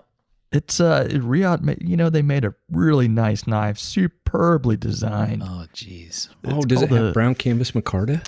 There, you know, What about free green? Choice. I heard it comes in carbon fiber too. Oh, it does. It's called a Sea-Kent. You know, it's pretty swift. Real flippy action. You know, you really should get one for everyone in your family. Right. It's just pretty bitchin'. Abby's standing next to him right now. She's holding on to his ear. She's pinching his ear. Like, come on, get it out. She asked me, she's like, are you going to mention yours? I'm like, absolutely. What is the point of having a podcast if you can't plug your own stuff shit? sometimes? Yeah. No Especially shit. when it's badass. Too funny. But for a real one, I did find it's a little bit over a Model 17 Randall for $550 on Nordic Knives. Nice. You know, it's got leather handle. You know, it'd be hard to go wrong at $550 for that. Dude, Randall knives are never bad, and they're a good investment too. Oh yeah, it's just they're just going to go up, and they're cool. Solid piece. Yeah. Ever since we did the Randall episode, I'm more often than I should, just like randomly, I should just go see what's out there for Randall. I might need a 47F, or I might need a, you know what I mean? Like what you should be doing is about every 3 months putting $50 down on one. Mm-hmm. Well, I mean, serious. I mean, yeah, you wait. It's several years now, but when the time comes, you know, pretty soon, every 3 or 4 months, you start getting a different one, and they're a good investment. it's like Randall of the Month Club. Mm-hmm. Yeah, quarterly. It's like the silencer weight game, but longer. Yeah. It may be slightly less cool. Dude, I want a silencer in 30 cal so bad. We shot yesterday, and my 22 was subsonic. Mm-hmm. It was so cool, So man. fun, man. We're shooting don't have 100 a- yards. 30 caliber silencer? No, I need one badly. Loser. I know. You and my kids. Wow. Birch taking swings over there. Yeah. Oh, they connected. 22 and 300 blackout are the most fun ever. Both of those. That's Yeah. what I want is 300 next. We did shoot a 9mm can, and that was pretty awesome too, an Osprey. I don't have an Osprey, but I got a hybrid that I shoot 9mm through, and you do subsonics through that, and it is pretty damn quiet. Yeah, dude, surprisingly quiet. Anyway, sorry, we got off track. Sorry. My fault. My bad. That's Anyway. it for this episode of Silencer Chat. Yeah. Yeah. Sea cants and yeah. Okay, so my $500 pick is pretty damn cool, I have to say. It's actually slightly over, but I'm going to do it anyway. A Model 5 Hunter from Mr. Jim Siska. Oh. Classy. Super, sexy. super beautiful piece of stag, beautiful guard, kind of that Siska shape and grind. Very cool piece, man, over on I like it. Arizona. I remember when he had a knife on the front of the Koval catalog back in the day. And I was like, wow, really great lines on this knife, Mark. Yeah, those grinds of his are just very distinctive. Yes. Mm-hmm. Oh, so flowy. And apparently I'm going to take the heat for the rule breaker, but notice I haven't broke a damn rule yet. Oh, Well, I like how you put the qualifier yet on there, though. Mhm. yeah. Yeah, this was coloring slightly outside the lines, but it was too pretty. Nickel silver guard, nickel silver butt cap. That thing's beautiful, man. Yeah. 1998. For sure. So little throwback, old school, pretty knife. Yeah, and that stag looks pretty flush. Yeah. Looks good. Yeah, for being 22 years old. Yeah. So over on Arizona, Siska Model 5 Hunter. That's a beautiful knife. I'd be thrilled to get that knife as a gift. Who wouldn't be? Yeah, it kind of seems like we're buying for ourselves, doesn't it? Well, I mean, ain't that how you buy for people? That's how we do it. I mean, maybe. Come on. Yes, we are buying for ourselves. Obviously, Michael. All right. What about backup picks? What'd you guys have for backup picks? Yeah, I've been in a real daggery mood. I've been looking for the right dagger to put on my rig, and my backup was the Spartan Harzy dagger. See a theme here? Yeah. That's actually another great pick. Oh, dude, it's just a stellar dagger. I mean, it's everything you want a dagger to be. Great handle, solid blade length. It's got the 5 1/4 inch cutting edge blade, and S35 steel. I dig it, and it's hollow ground. I like a hollow ground dagger. I like it a lot. Yeah. Great guys to work with too. Oh yeah, Yep. Feeling daggery. I like that. yeah. Just looking for the right one. Man, it hit me. I was at the local knife shop, and they had a really, really inexpensive Kershaw dagger. I think it's like the Secret Agent or something like that. And man, it just stuck with me. I was like, dagger. Is that the skeletonized one with like the molded inlays? No, this one Secret has Agent. like an injection molded, kind of soft rubbery handle. Okay. Hold on, I'll find it. I can find it pretty quick, I believe. And it's like a $22 knife. Wow, that's crazy. Yeah, I love daggers, man. I don't think Les listens to the show, but Les George was smiling. He was smiling like the Grinch when Sean was saying that. Dagger. Hang on. You don't think Les listens to the show? We're going to have a talk with him at the next show if we ever get a show. Right. Yeah, it's the Kershaw Secret Agent boot knife with the 4.4 inch blade. Now you're you can get talking. it for $29. Sean, can you send Krampus to Mississippi? Absolutely. Thank you. All right. So great choice, Sean. 4-inch dagger. How do you beat that, man? Yeah. The thing is, it comes from Kershaw. It's only sharpened on one edge. You would have to sharpen the other edge. For sure. And how fucking lame is that? Yeah, that is What lame. kind of lawyer ball bullshit is that? Never mind. Scratch that one. If only we knew a couple of guys that could sharpen stuff. Yeah. So who else we need backup picks from? That's where we're at, right? Yeah. I think so. What about you, Tom? What'd you have for a backup pick? So my backup pick was there's a company up in Montana, Bearing Made. Yep. Jim. I love their stuff. Mm-hmm. Oh, yeah. I've got several of their pieces. you really can't go wrong with their work. I like I said, they're very cool. So my backup is the 5-inch Hunter. And it's kind of cool. You can go in there and build your own, and you can option it out however you want: brass, copper, convex, hollow ground. It's really cool. So I would do the 5-inch convex, and I would go with the leather, and I would go with the crotch stag. I like the crotch stag look on these knives a lot. And you're looking at $495. So did not break a rule. Let the record show. And I really like their work. I've got, like I said, several of their pieces. Quality's great. I like what they're doing. Totally classic Skagel style hunters. Yeah, I was going to say the bearing stuff is very Skagely, right? Yeah. And Sean, they, if you go to the build your own, they do have a boot knife. Yeah, well, man, I remember the Tree Man stuff that was more tactical was super nice. So Tree Man is basically his dad. So Bearing Made is the son, and they have a tactical line also. I think it's like Bearing Made maybe, or something. I don't know what they call it. Very cool. I didn't realize you could spec them like that. Yeah, so you just pop under the build your own, and like I've got one of the Trout and Birds, the 4 or 5-inch, and it's really cool. Stag, and then I've got one of it's not the, I think it might be the small Nest Monk.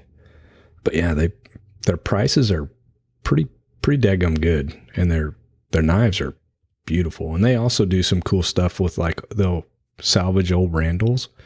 So they'll get a Randall that's totally jacked up and they'll rehandle it. Stuff like that, which is much more in line with the early Randall knives versus what's being made now. So really cool. Great company. I highly recommend them. Yeah, that's my backup. Very fun. Under 500. Under 500, just to be very clear. Yeah. Michael, what about did you have a backup 500 pick? I already gave my backup, but the Seekin comes in brown micarta too. That's awesome. Oh yeah, because you double dipped at the beginning. Oh yeah. You did the self-serving and then the pick. Yep. Okay, I had a backup pick that was a Loveless style out of Japan. Nobu Yamamoto large semi-skinner. Also, for the record, $35 over budget. But hey, tapered tang, stag handle, super clean, very, very nice semi-skinner. Very nice. Also kind but of over. Hey, no, it's a great pick. I was under on my $75 pick, Tom. It's an offset. Okay.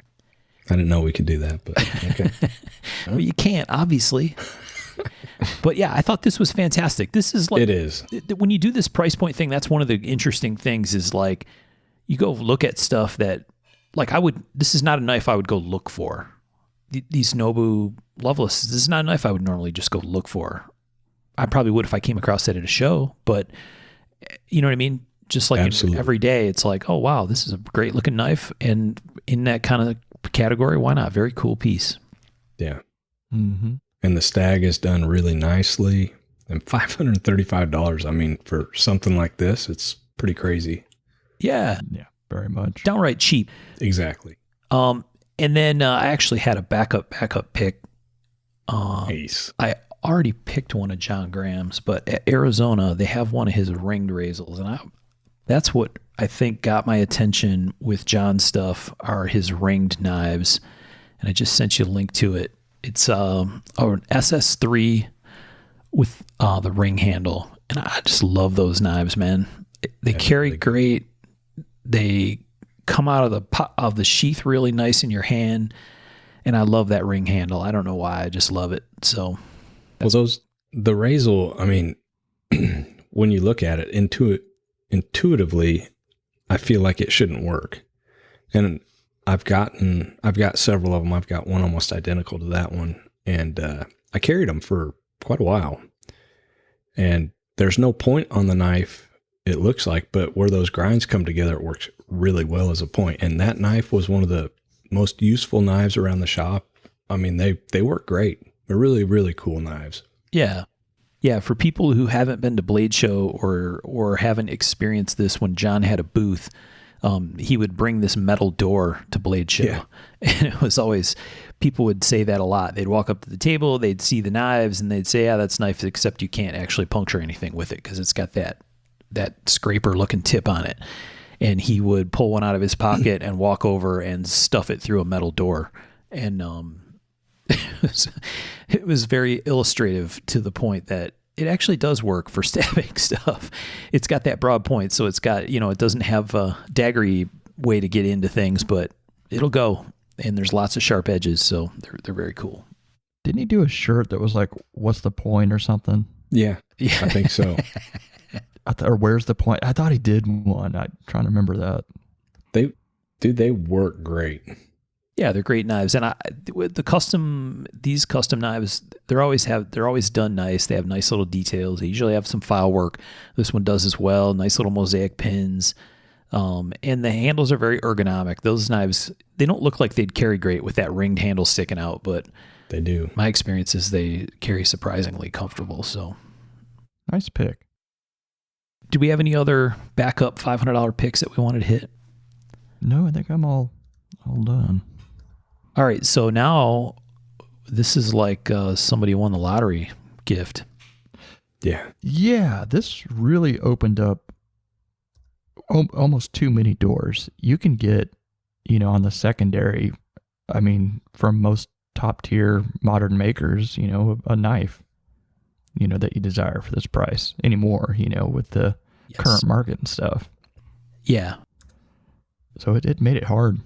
And especially if you go turning over some rocks, there's some very, very, very cool stuff out there that you can make happen for $2,500. Now, we should make a disclaimer.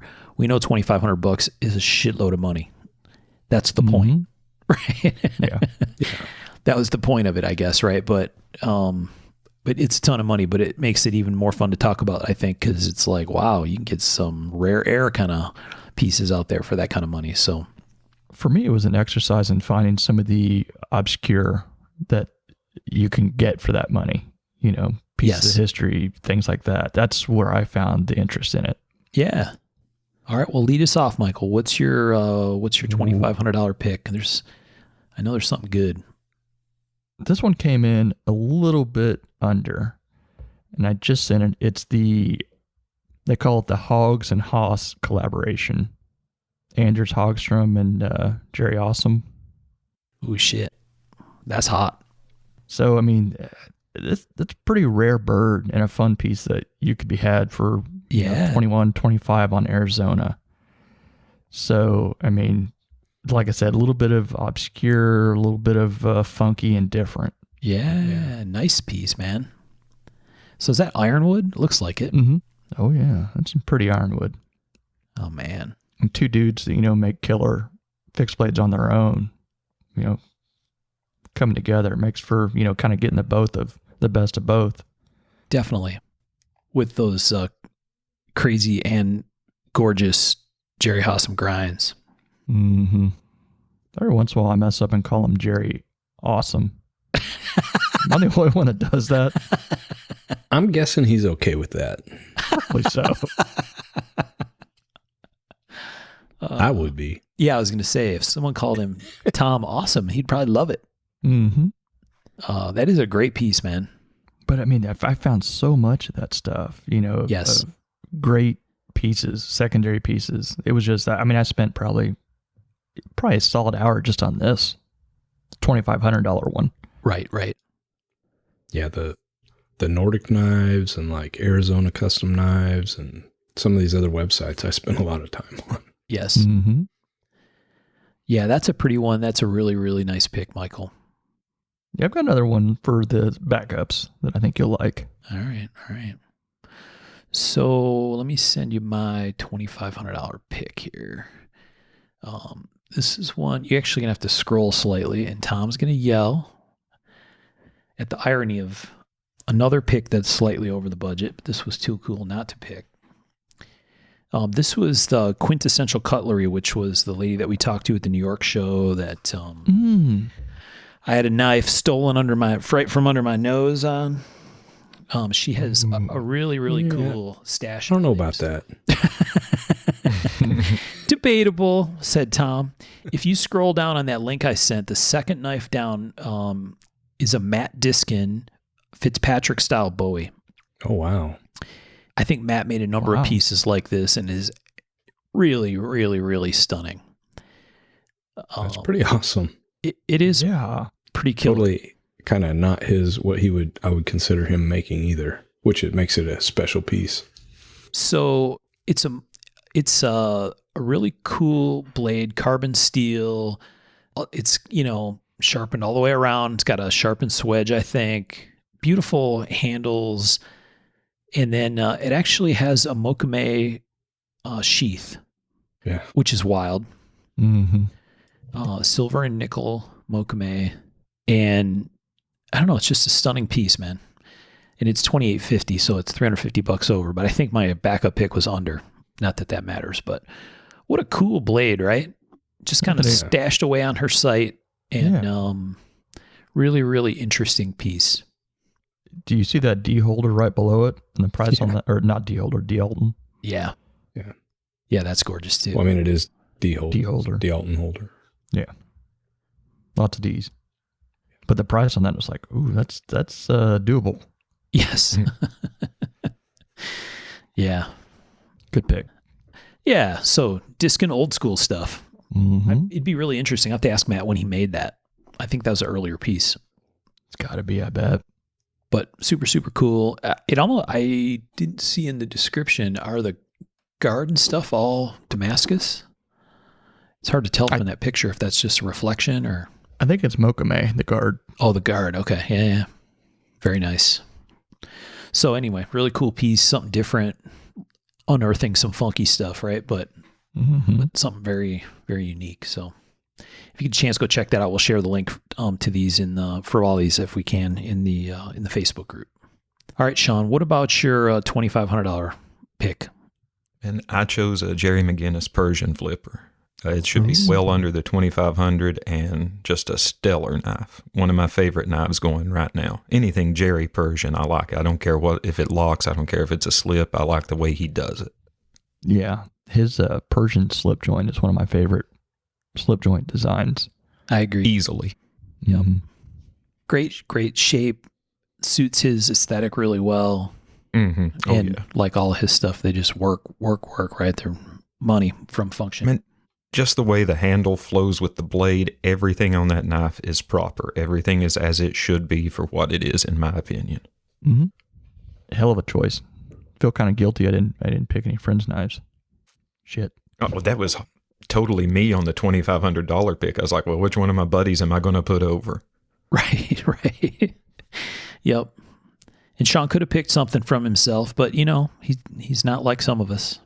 Not like some of us, no sir. I'm not self-serving like that. Those bastards.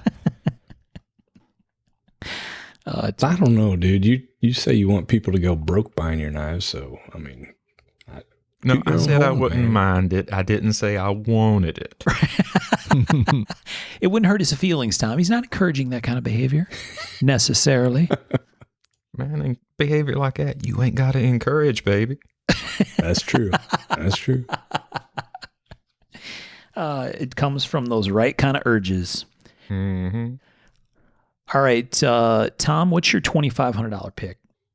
So I'll be honest, this was extremely difficult for me.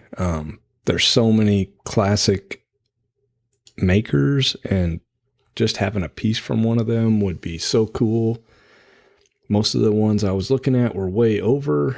And you know me, rule keeper, follower, don't color outside the line. The straightest arrow I know. Nobody buys it.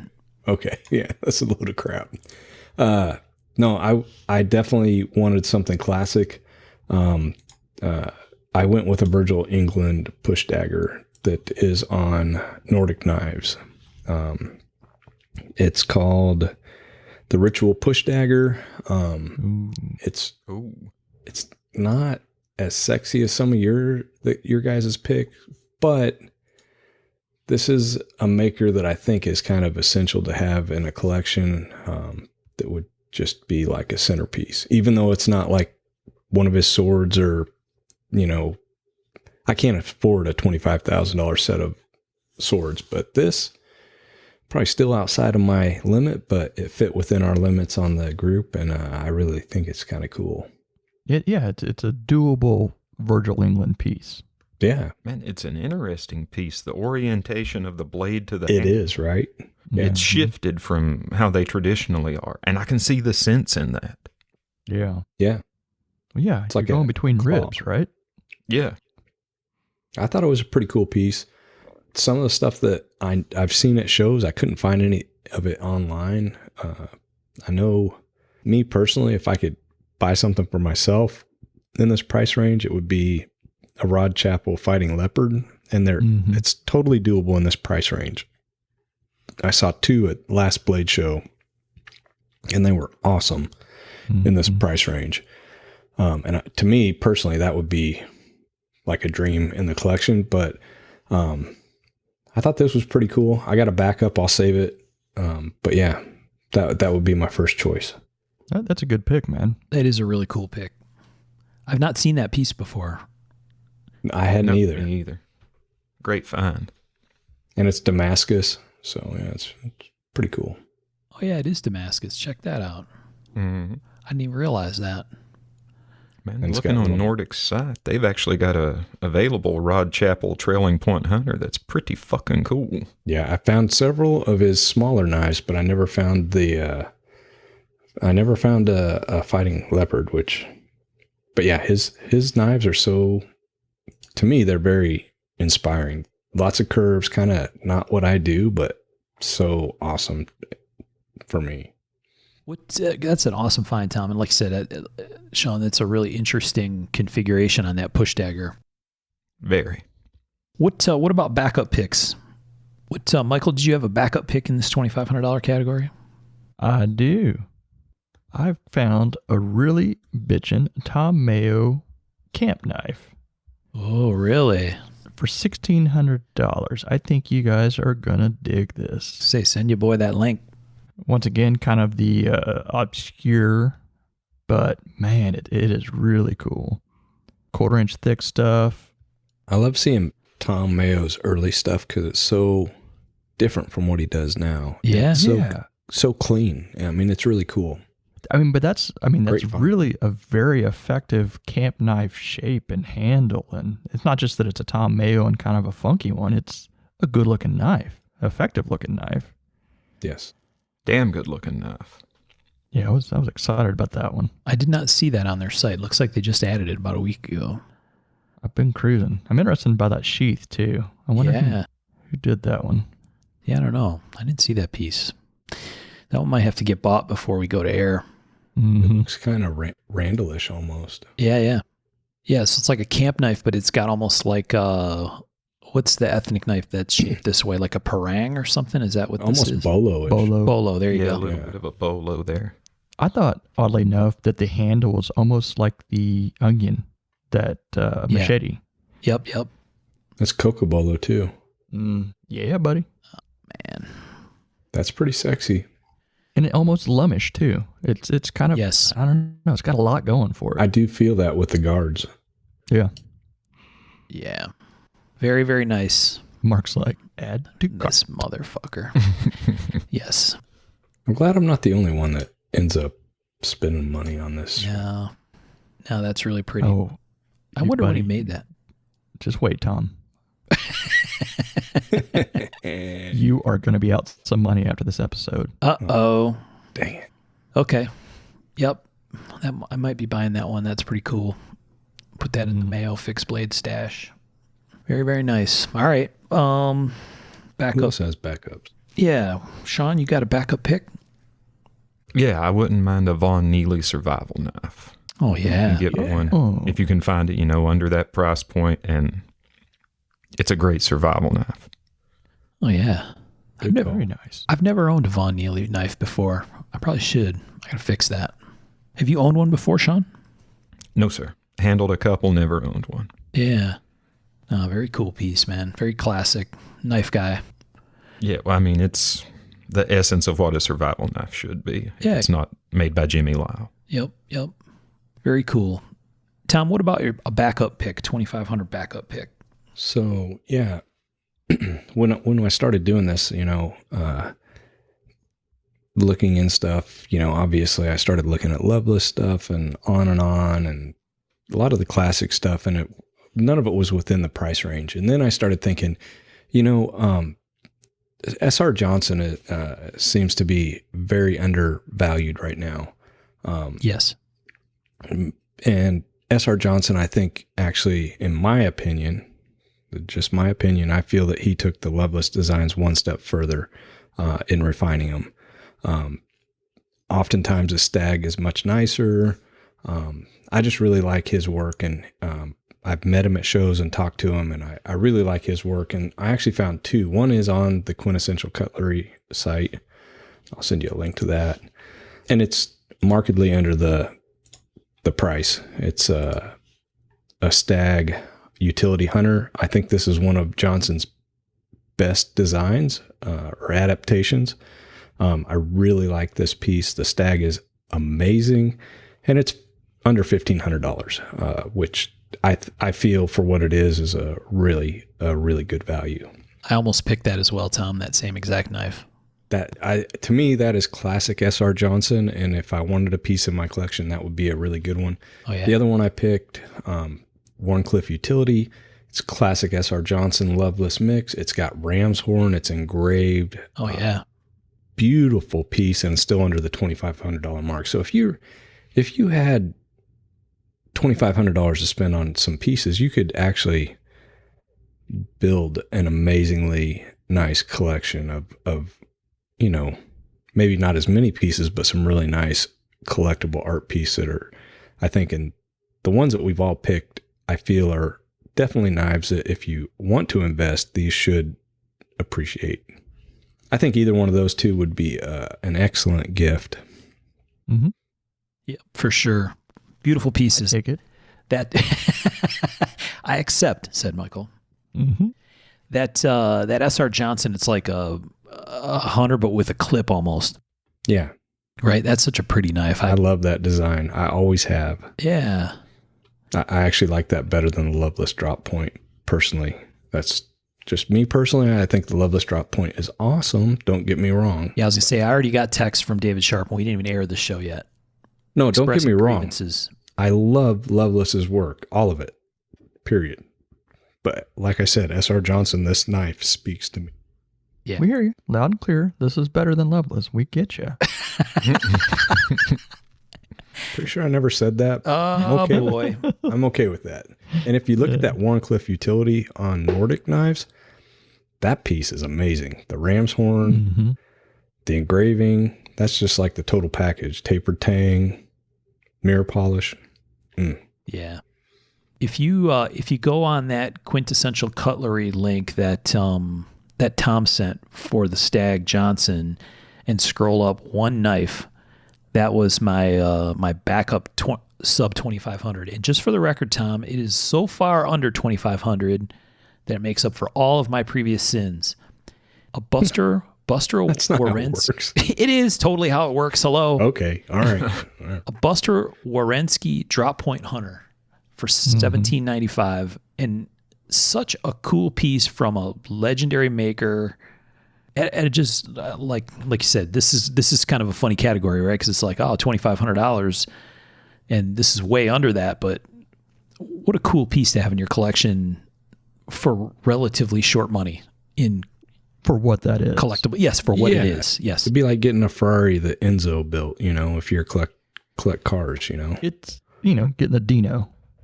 Yeah. Pretty cool. It's a beautiful piece. I wish she had bigger pictures of it. I'd love to see that thing up close. A lot of detail. Yeah. The guards and butt cap and stuff. Exactly. Man, that was what sucked about missing the New York show. That table right there. Her table. Well, you can just, if you go on her site, and I love her site because it has such classic pieces. If you just scroll down that page, there's a Ron Lake I mean, Right. yeah, I mean, But there was Crazy stuff cool on her table that it wasn't on. Wasn't on the site. Exactly. Yeah, yeah. mhm. Yeah. Some gems. Oh, for sure. Look at that. Scroll down and look at that Ron Lake fixed blade. Yeah. Oh, for sure. I don't know. Yeah. Cruising that table was, I don't know. It was a highlight. It really was. Yeah, and I think she told us, right, that she kind of just grabs pieces out of the safe to bring to the show. Sometimes she didn't really even want to sell them. Yeah, she just wants to show them off, Exactly. Yeah, exactly. like We showed her. clocks and stuff. Oh, God. Damn. I just felt a Virtual England push dagger stab. Right between the ribs. Yes. Properly orientated to get you good. Biscuit. All right. Do you guys have other $2,500 picks, backup picks before we move on? Nothing specific, but I did find it's sort of, I was thinking of Tom on this, a lot of early integral hollow handle Reeves. Yeah. I found a 1989 on eBay for like $2,500, Mark One. I was like, man, Dude, they've gone up. they're so Sure. cool. Yeah. I had to slow down a little bit. I've got something like 5 or 6 of them now. So, Oh my. yeah. Spooled violently out of control. That's so unlike me. So, yeah, right. So we oddly have not had any duplicate picks so far, have we? That was close. That SR Johnson Stag, that was close. 'Cause True. I almost picked it, but we haven't had any overlap, which is interesting. I'm really curious on the No Limit. You would think that we'd have less chance of overlap, but I have a feeling this is where we may end up with some of the same picks, but Nope. Interesting. Tom says no. Well, Tom knows because he picked the same thing for all of us. Oh yeah. That is called overlap, buddy. By definition. But it's so cool. Like grandma getting us all a, can of peanuts. Exactly. Yep. Grandma has to get everything exactly the same for all the grandkids, so there's no favorite. That's what that feels like, Tom. Mm-hmm. Sorry. You won't You're say gonna that. like it. You won't say that when I tell you what it is, he said. Yeah, you're going to like it. All right. So we're going to do these round robin style, right? Where we kind of hit on them and maybe we pick the person and then tell them what we each got them. Does that make sense? Sure. All right. How about we start with Sean? All right. Now, how are we going to do it? Am I doing... No, you're the doing- recipient right now, my man. Oh, okay. I thought you was like, burn through them, motherfucker. No, son, you just kick back on the couch and enjoy it. I hope this is good. I deserve it. Buddy, I got you here. This is exactly the response I was hoping for. All right. Whoa. Whoa. Are you going first? It doesn't matter. Go ahead. I was getting my link ready. Yeah, me too. Go ahead. Okay. This is something you can actually purchase right now Whoa. for yourself. Billy May Simmel custom dagger. Oh. $14.95. I mean, that's cheap. achievable and possible. Look at it. Dude, I was actually literally looking at these 2 weeks ago, these exact knives. That's a piece That's for the pretty collection, cool. man. Oh, Those dude, the black ones. Oh. deep dish, hollow ground, integral dagger of just awesomeness. And from a legend. I mean, in $14.95, I mean, in custom world and definitely legend world, that's, like Mark says, short money. And I feel like I'll be losing money if I don't buy it. That's it. Right Mm. there. Those are stunning, man. God, So they are just looking at them, it says 440C and 01. Are the black ones 01? probably since they're coated. Or, yeah, blued or something? Blued or whatever. I Yeah, don't know if that's I'd want 01 as a handle that wasn't coated somehow. I don't know. You get a little rust on there. It'll be a little tacky. It's I wonder what they are. They're probably blued, right? That's what I would guess. The one on the left with the whatever mammoth tooth or whatever the stripe stuff, that looks coated or Yeah. blued, sorry. Yeah, it looks, if you look at the grinds, Yeah. super cool. Man, those are all stunning. Mm-hmm. Yeah. And Great choice. freaking cheap, dude. Especially with Yeah. the dagger fucking thing I've been on lately. How did you know? Yeah, when you started naming off daggers, I was like, I chose properly.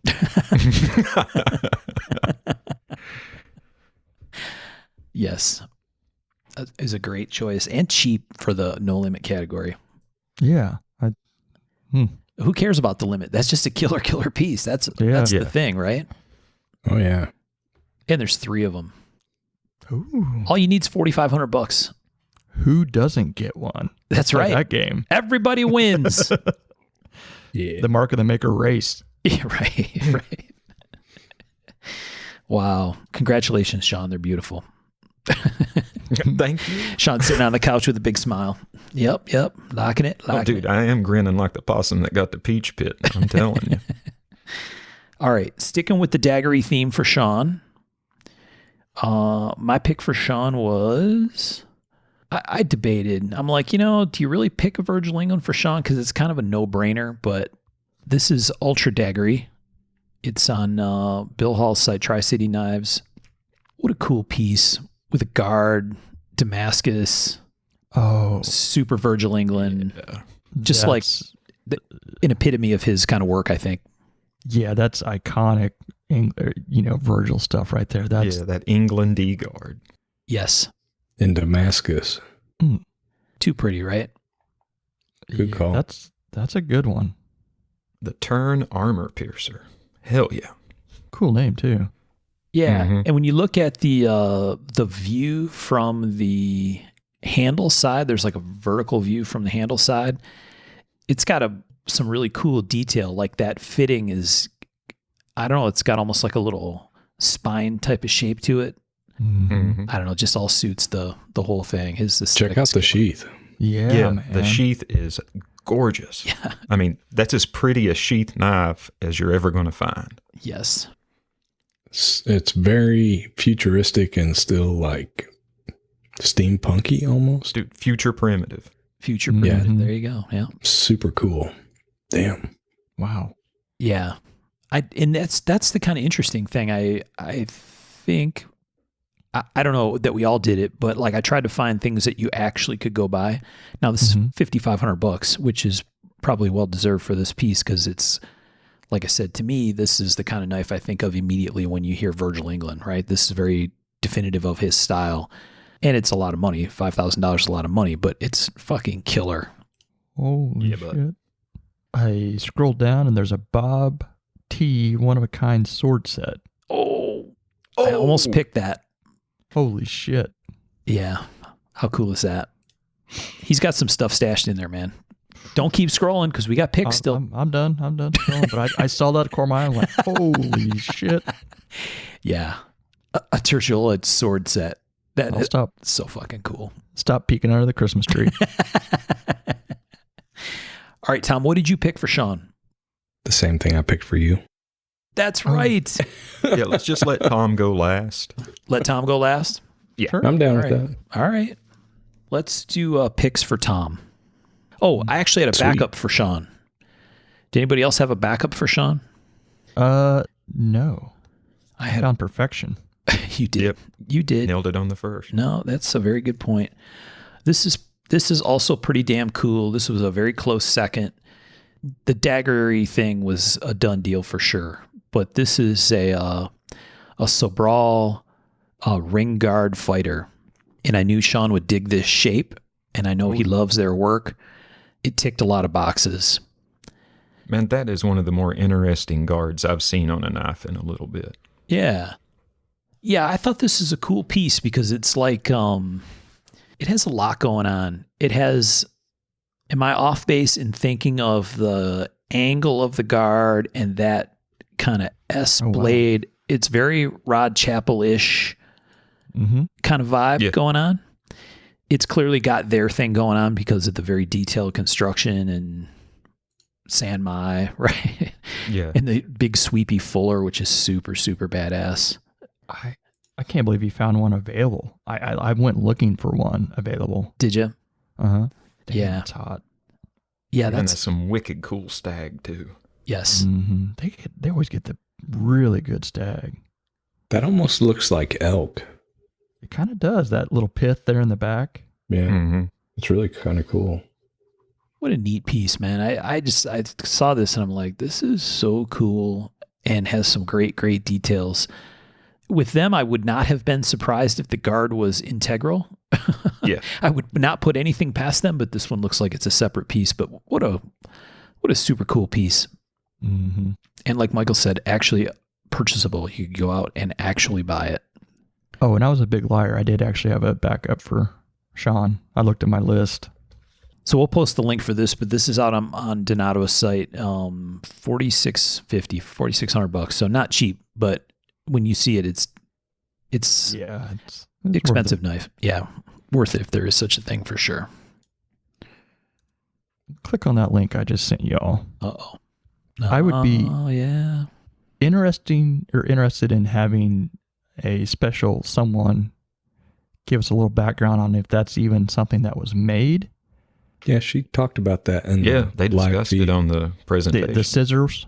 Yeah. Oh, yeah. Well, it's not really scissors. It's just open. Well, you know what I mean. Yeah. The blade scissors out. It's just so almost fantasy that you're like, holy shit. Yeah, Michael just shared a link to a guitar. Mm-hmm. Scissor and you guitar. basically squeezes a grip and it opens up. There's a blade in the middle, and that is historically accurate. Yeah. Stab you, then open it up, stab again. Yeah, It's that's a very- really cool piece. And I think they- once it, Kind of decided that was like sword catcher. No, I don't know. I don't know.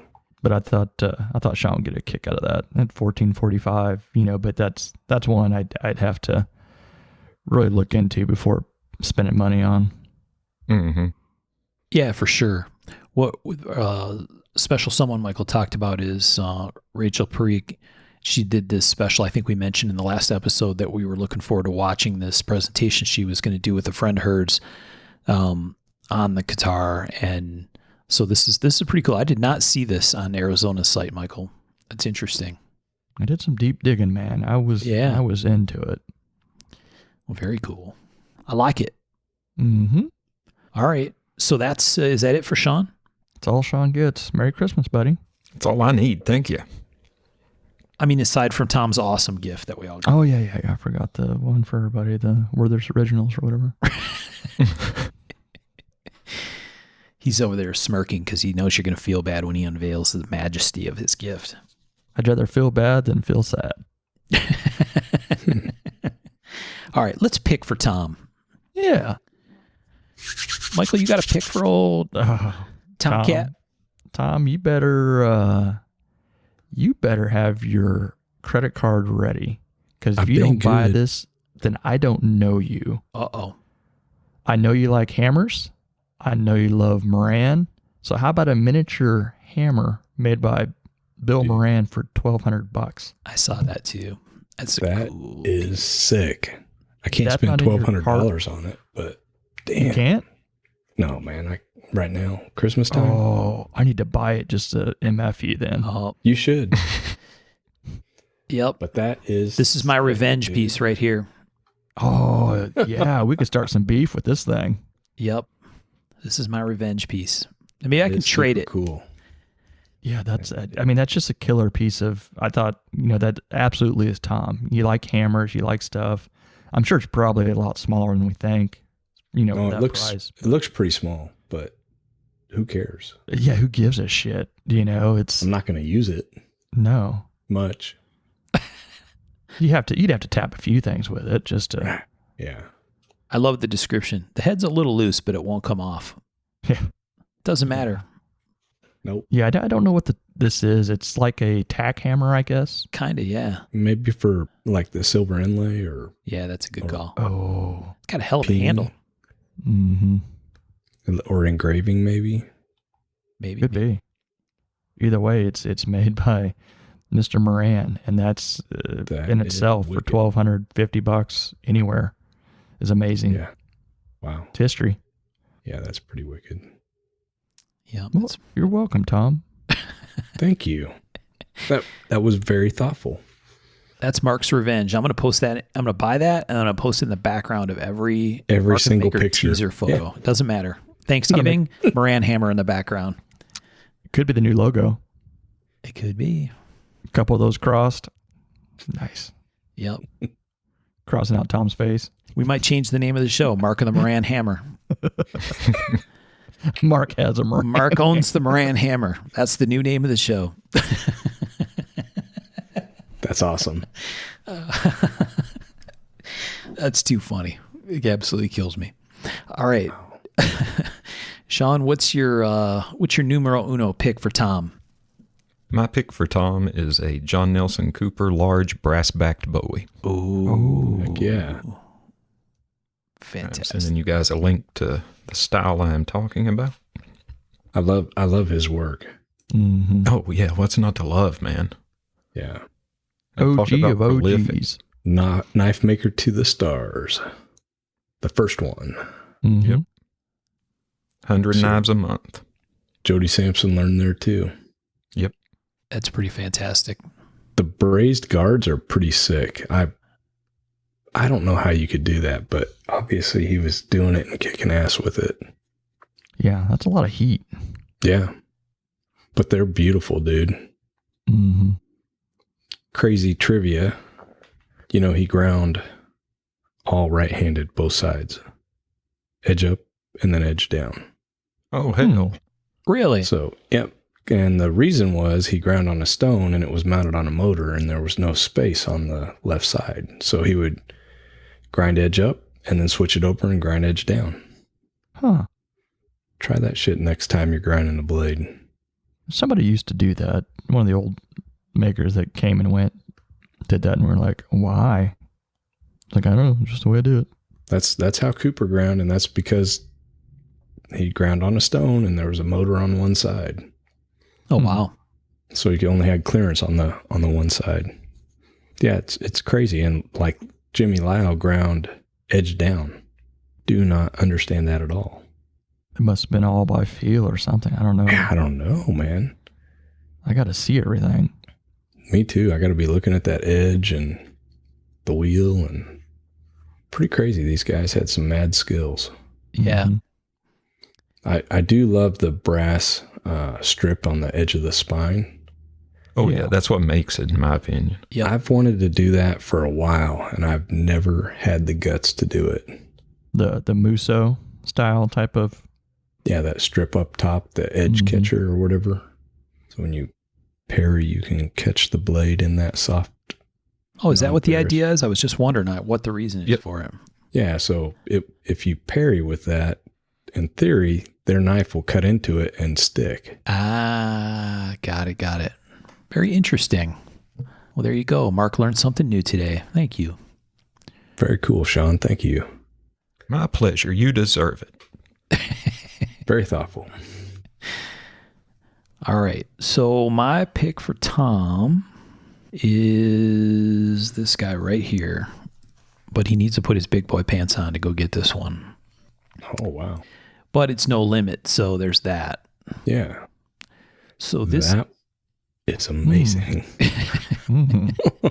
it's on John Denton's site, and he's got some crazy stuff there, right? And so this Wow. is one of those insane pieces. Bob Loveless, Delaware made subhilt. Also has a brass strip on the spine. Yep. That is a historical piece. It really is. And it's only 50 grand. 49, Tom. Don't round up. It makes it sound like so much more. It belongs in a museum. It really does. It honestly does. Marked Abercrombie and Fitch, the whole deal. What a freaking cool piece of history. Subhilt. Yeah. Hell of a find right there. Yeah. That is amazing. One of you guys that has crazy money, you need to have this like literally in your safe For sure. Yep. because they're not making any more. Loveless first subhilt, according to the info on Jesus. Denton's site.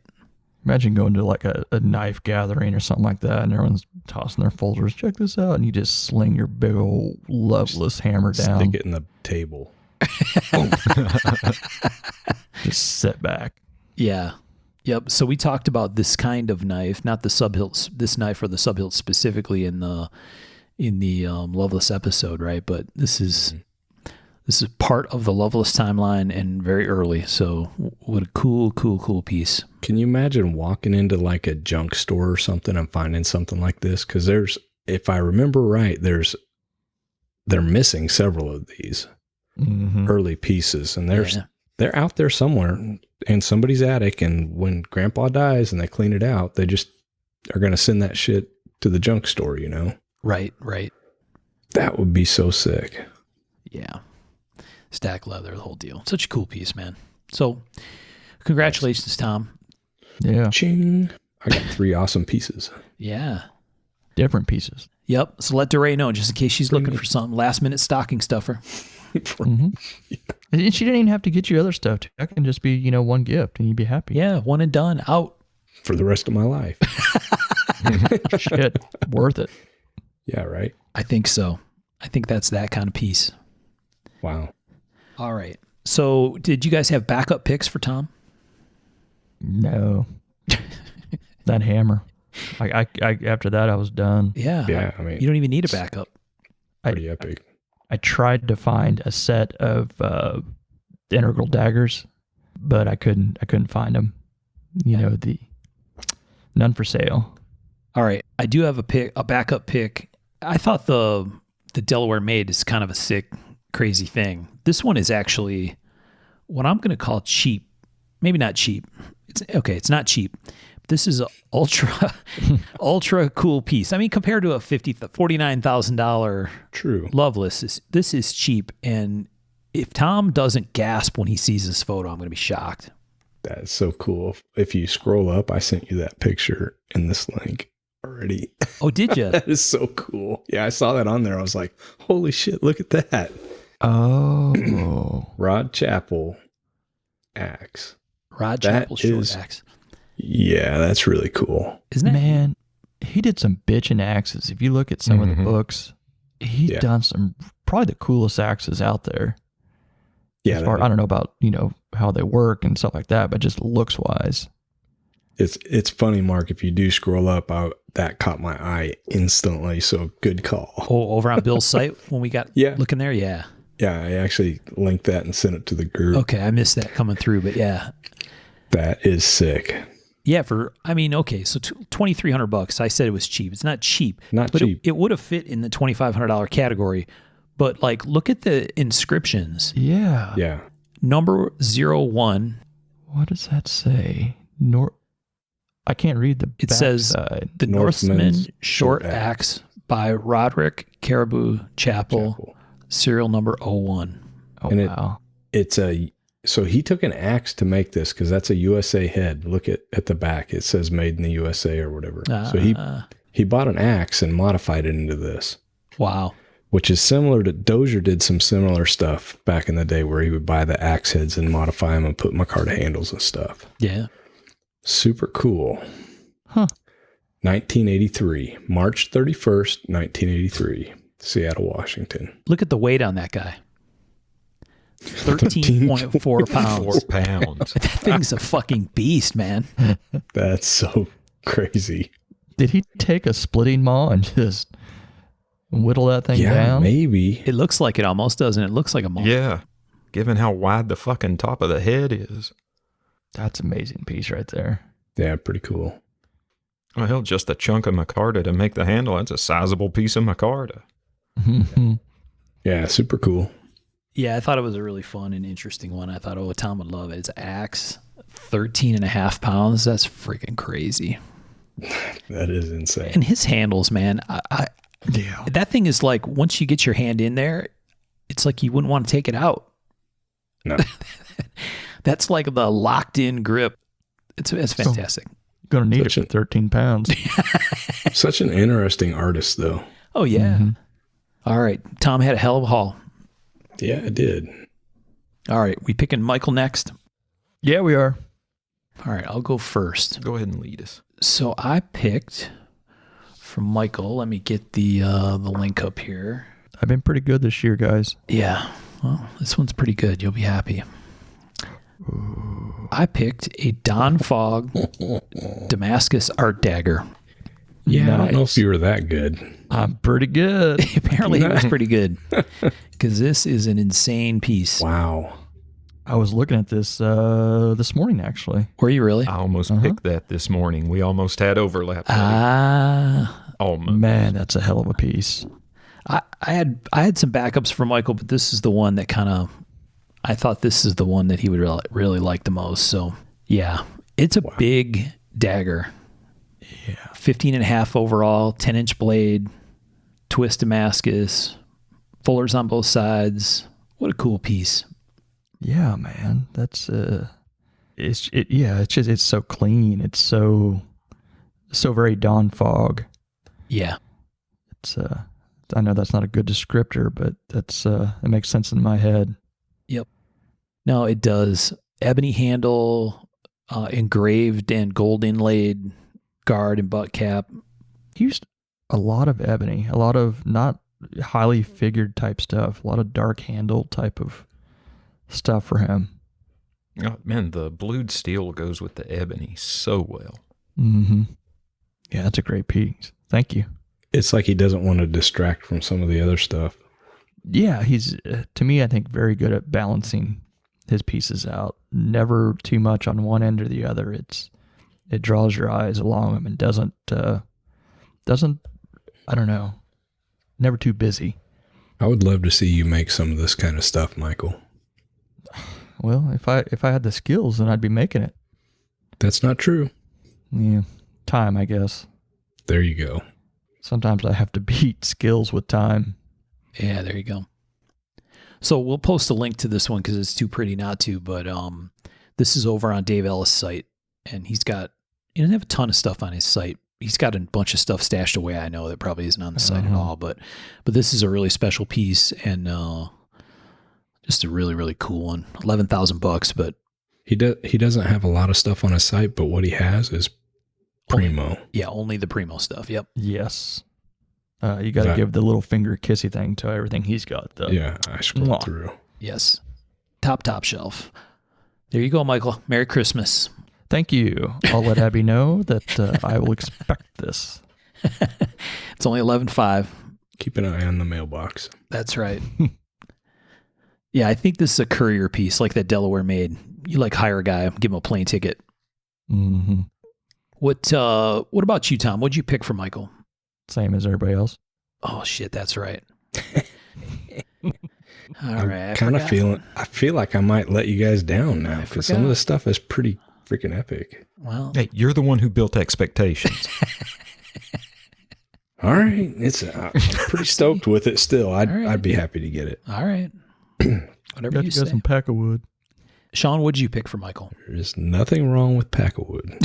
All right, I just linked you guys. I chose Michael a Don Lozier Persian dagger, Turkish twist Damascus, and engraved handle. That's my Lord, smoking hot. Yeah, you like that shit? You like that? Bro, Look at it's that out of stock. blade. I can't buy that. I love that blade shape. It's because you're getting it for Christmas. Hello, thanks for ruining the surprise. Already got bought. Yeah. Wow. I love well done Turkish twist. Yeah. Especially with that blade shape. And it looks like, with Turkish twist and stuff, you can make it, you can start and move it. The process in itself is a pain in the ass. It's tons of bars already twisted, stacked together, alternating, and then stacked vertically, and hopefully you don't squeeze it out too weird. But then when they forge it into the shape, it's amazing. So I'm reading so much more. I'm reading the description, and his specialty was on pieces like this to use a 1 or 2 inch diameter contact wheel. Oof. Wow. Huh? Yeah. Huh? Wow. I don't even understand how that works. But if you look at those plunges, they're super deep. Oh yeah. Mm-hmm. I don't understand that at all. Killer piece, man. Yeah, that thing's wild. Dude, more people should be aware of it. I mean, it's just a stunning example of a Persian dagger. Yeah. What is that handle material? I don't know. I think it's some sort of stone, right? Is it jade? Nephrite? That's weird. It doesn't say. It says it's a hot blued, cold rolled steel handle. Yep. Wow. I found Engraved by Julie Warinsky. Okay. That's wild. That's interesting. Yeah. Different for sure. Pretty. And it's not, yeah. I'll take it. It looks like his mark is filled in gold too. Mhm. Yeah. Yeah. Because, you know, Why fuck around? yeah, if you're going to flex, go all the way. Damn straight. That is a stunning piece, Sean. Yeah. Good Amazing. call. Yep, very, very cool. It's only 15 and a half inches overall, too. Yeah, big Be a knives. good Tiny. truck knife. Yeah. Yeah, Tiny. Michael's got some dual wheel going. I think the other one's 15 overall too, the Fog. Sweet. You'd be loaded for bear. So I had a backup pick. I actually had two backup picks for Michael. One of them was, you saw it already because you had to scroll right past it, in the Hunters on Quintessential Cutlery. The very first one is a Moran Hunter. Saw that. Mm-hmm. Yeah. So a Damascus Moran Hunter, silver wire inlay, the whole deal, man in the moon sheath, Oof. Yeah, that's pretty hot. 10-inch overall. So not a real big knife, but man, is that thing pretty. Yeah, it really is. You know, it's kind of different than some of the other stuff you see out there. Yes. So I can be like, yeah, it's a little different, you know, a little something special. It's pretty We all got cool. Morans here. Yeah, there's a quote in there from Master of the Forge. It says, this Damascus bladed spear point knife has a wood-lined pouch type sheath that was a rather pretty knife. I liked the shape. It had German silver wire mounts and fine silver wire inlay. From one of the books, got a little provenance where he's actually talking about this specific knife. That's pretty hot. Yeah, that's pretty cool. Great pick. Yeah. And then I kind of couldn't miss. I couldn't miss doing one of these. So this is the one I picked out. I couldn't believe nobody picked this. This is backup pick that was in the hunt for the whole thing. Okay. We've looked at these. Yeah. Dude, I almost picked that for you. Did you really? Uh-huh. It was one of the few Top. Kronks that I was like, available. Yeah. That's a cool piece, though. Man. I actually thought about going individual knives for you guys, but I decided not to. I was going to get you a Chris Reeves dagger, Michael, and one of the Warlocks for Sean, Ooh.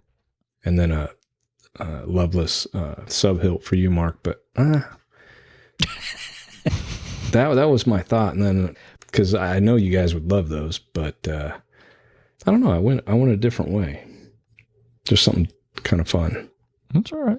We'll find out later. We didn't talk about what this second backup pick was for Michael. It was Kronk Walrus Ivory Dagger.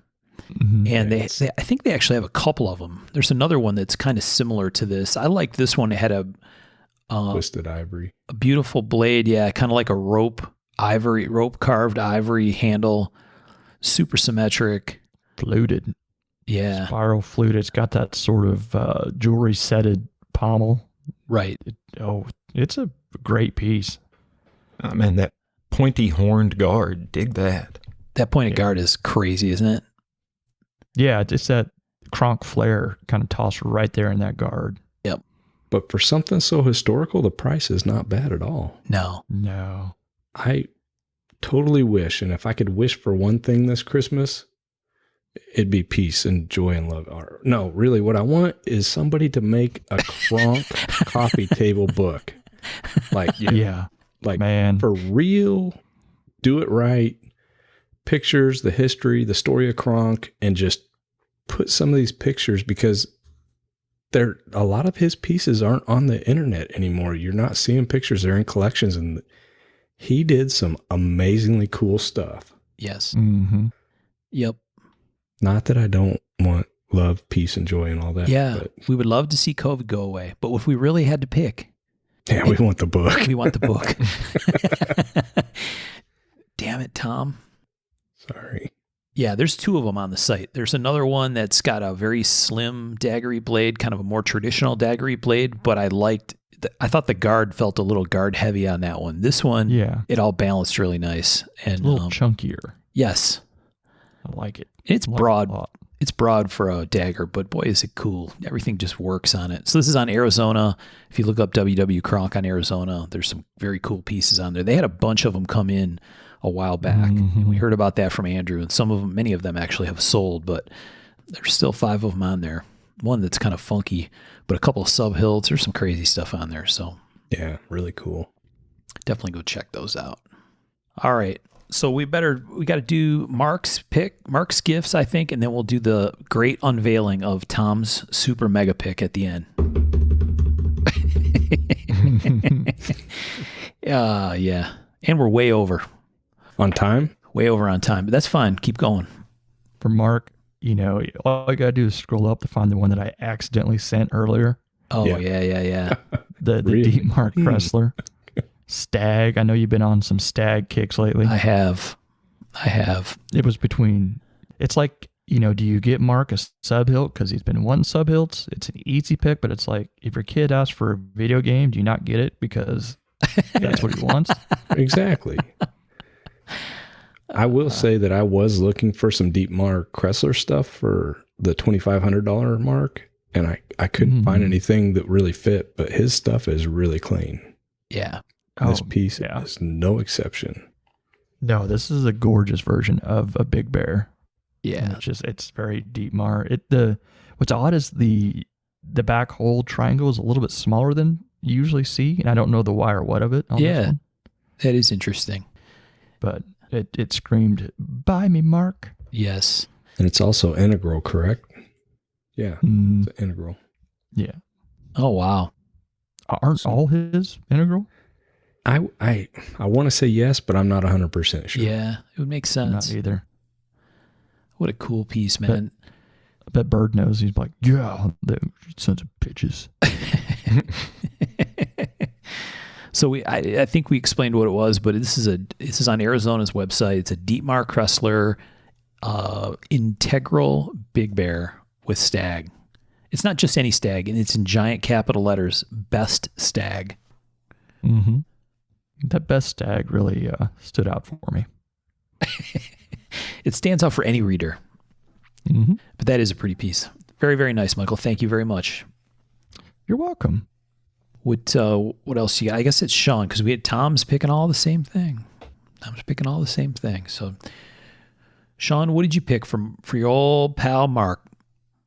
I would get you a Javier Vaught stag-handled automatic sub-hilt. Because I don't fuck around. Yeah, no doubt. An automatic sub-hilt? Yep. We got to find a picture. You got a picture or something like You got that, a Sean? link? Yeah, give me just a sec. Bro, what's up? They are a thing, baby. I almost went with one of those from Mark. We could have had crossover right there. Oh, there's one on Arizona, or at least there was. I feel like I'm too predictable with the sub-hilt thing. Maybe we're just lazy. There's that too. Oh, there's two of them. So I sent one that's on Arizona, and Sean sent one that's on Knife Treasures. Dude, that is cool. That is cool. Yeah. The one you found is more in line with what I have in mind for you, for what that's worth. Yeah, very cool. And dude, his work's just stunning. Oh, yeah. It blows me away every time I see it. Yep. It's so clean. Frustratingly clean. Yeah, and well thought out. I mean, I get the vibe from every knife. I know where he's coming from on them. It's stupidly well done. I mean, look at this fucking thing. The hidden hardware. Mm-hmm. Yeah. We've talked about his work before. When did we do that? I picked it for one of our picks thing. It was one of my picks for something, but I don't remember what it was. Which pick show? Yeah. Yeah, such cool pieces, man. And like you said, this is a really great example of art knives. Yeah, it's something that I think some modern makers could take a cue from, right? Knives that use exotic and fancy materials, but in incredibly somehow tasteful ways at the same time. Mm-hmm. Right? Like really beautiful combinations that are not, plaid pants, striped shirt, overdone. Yeah. Just like And stuff man, compliments. his work shows restraint and a knowledge of self-editing. There you go. Yeah. That's about as well as I can put Yeah, it. that's a really, really concise way to say it. Well, there's a lot of I've seen sub-hilt variations of folders, and they're not generally proportionate. They don't, I don't know, the design doesn't lend well to a folder, but he's done them so well. Mm-hmm. And he's shoving an auto mechanism in there and the back spacers, so you lose blade room and all sorts of things. So design-wise, it's pretty damn well thought out. Oh, yeah. Yeah. Yeah, and his auto fires using the top of the guard. Is that how that works? Yeah. And they hit hard and in an enjoyable way. Didn't we look at one in New York, Michael? It was at Blade Show. Oh, was it Someone Blade Show? Okay. brought that up to us and said, you guys need to check this out. And I was that's just right. in awe. Yeah. Very cool. Beautiful piece, Sean. Thank you very much. My pleasure. Very nice. All right. I think we're through the list aside from the great unveil. I've got a backup for you. Oh, whoa. Okay. You want? Yeah, I had one too. Let her rip, fellas. You want me to go first, or you want to go first, Go Sean? ahead, Michael. Gentleman first. Well, there's no cost on this because you have to ask for the price. But I thought for Christmas you needed a Michael Walker off of a Knife Legends site. Wow. Look at that guy. Comes with some Damas steel with some very well done Mokume inlay. Oh, yeah. It's a gorgeous piece. What you'd expect from a Walker, basically. Yeah, right. That's crazy. And I want a better shot of what's going on with that backspacer. I know. I couldn't tell. Is that a little bit of meteorite? Or is that just- Meteorite? I think it's the same demand. I don't know. It could. It actually could be the Damas steel just because of that real. But it looks different than the spine of the blade. Yeah. It does. Shit. And then what's inset into it? Yeah, in the middle. Don't know. It's probably this. I don't know. We need more pictures here. Yeah. So when it arrives, will you take more pictures? Yes, I'd be happy to provide upon its arrival. Appreciate it. Yeah, that is an interesting spot. Is it a little... It does almost look like meteorite. Yeah, with like a ball bearing set into it, or is that part of the mechanism or something, you wonder? I don't know. I'm not familiar with the Aero Lock. What's the Aero Lock all about? I'd say it's probably another version of two holes cut or two notches cut, released. I think probably the same idea as releasing with notches. Yeah. But probably just a different variation of it. If I'm guessing, I don't know. If you look at the backside pivot, it looks like it matches up with the backspacer material. Yes, it does. do. Yeah. And it does kind of feel like meteorite almost. I don't know. Well, the pivot, that's you can't zoom, but that looks like their circular Damas steel stuff that you can turn, because you can buy that in real small cylinders. Yeah. So Luke went to his shop with Bob Terrazola, and Luke was like, as a knife maker, you think you could go to another maker's shop and make a knife, right? You guys could come to my shop and you make a knife. He's like, I couldn't make a knife in his shop. Like, I guess he's built a lot of the machines that he has. And he's like, they're not intuitive. He's like, I have no idea what's going on there. Yeah. Which is crazy because we're all making knives, right? But yeah. Right. It's pretty interesting. Yeah. What a very cool piece, Michael. Thanks, man. Yeah, well, thank you. You're welcome. That's pretty neat. Is you think all that stuff is like gold PVD'd or something? I can't tell. Which part? You talking like about the stop pin? Yeah, little pins and stuff. I don't know. He may use titanium. It may be, that it's not necessary to have a ton of force needed or, stopping power on it. Right. Who knows? Yeah, it could be nitrided or something. Interesting. Fantastic example of his work. Mm-hmm. Well balanced. Wow. Yeah, really nice. As far as the colors and whatnot for me. Patterning. Yep. Yeah. Awesome. That's a pretty fantastic backup pick. Thank you, Michael. I do my best, man. Only the best for you, pal. What about you, Sean? You said you had a backup as well? Yeah, I set aside a Steve Johnson Barry Hands engraved integral Big Bear Subhill. Oh, Nice. Smoking. And I'm sending a link to the one I'm talking about right now. right now. Right? Yeah. Oh, geez. Oh, wow. Oh. Yeah. Wow. Wow, that is crazy looking. Mama. Don't forget the diamonds, baby.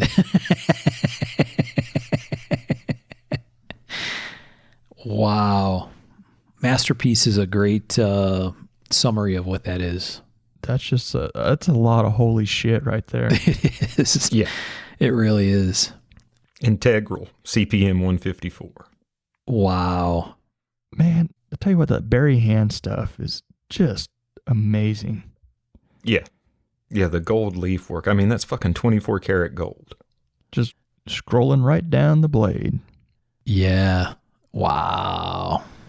Let's see, it has 103 VSF diamonds and 157 24 karat gold leaves.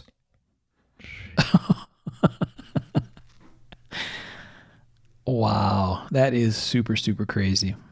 So people have to come find this one for sure because it's very, very, very intense. This is like I think this is like you need to be buried in a pyramid or something with this kind of piece. It has a strong vibe like that, right? Like it's like an ornate piece you'd see in a museum, right? Like a what's the word? Where you have a weapon that's not really to use. It's like ceremonial. Ceremonial. There you go. Exactly. Yeah, definitely. It could definitely fill that role easily. How do you feel finishing a piece like that? What is that like? Do you think he still has the same issues with us and being like, well, this wasn't quite, what I intended it to be? Yeah. Or is it like you to us, this is an absolute treasure, a museum quality piece. And I wonder if he still has the same like, well, it could have been a little bit better or something like that. Or if it's just like, I deserve a beer or 2 or 10. I have to assume it's the latter, but it's certainly possible that Steve and Barry, when they're done, they're like, yeah. What next? Yeah. I think that's a bigger question to me. What do you do after that, right? It's like, geez, Louise. Yeah. It's absolutely off the charts. Ceremonial Big Bear. Oof. That's fantastic. Thank you, Sean. That's an amazing pick. You've got quite the Subhill collection going. Pleasure. It's a feast for the eyes. Yeah. Feast for the eyes for sure. And yes, excellent collection, Michael. Good point. Tom, I think we've reached the crescendo for the Tom Crine super pick. It's time. I feel nervous and trepid. Right. I do. I feel very nervous now because it's like, how do you match that stuff, right? All right, let her rip, Tom. Okay, so I kind of like giving gifts that are like not exactly what you think they are. Mm-hmm. So this starts out, let's like build it up, right? You walk out and sitting on your porch is a new Traeger Timberline 1300 pellet grill. You're like, shit, that's a pretty damn good gift right there. And you walk over and you're checking it out and you lift it up and there's a custom made case inside of it. Oh. Mm-hmm. And you're like, yeah, what's this? I'm like, you got to check it out. Open it up. I don't know. So you open it up and inside is like a little go bag, right? So you've got on top, so I'm going to send some links here. Here's a little Traeger grill, which is a pretty sweet grill. I would sorely love to own one of these, but I do not.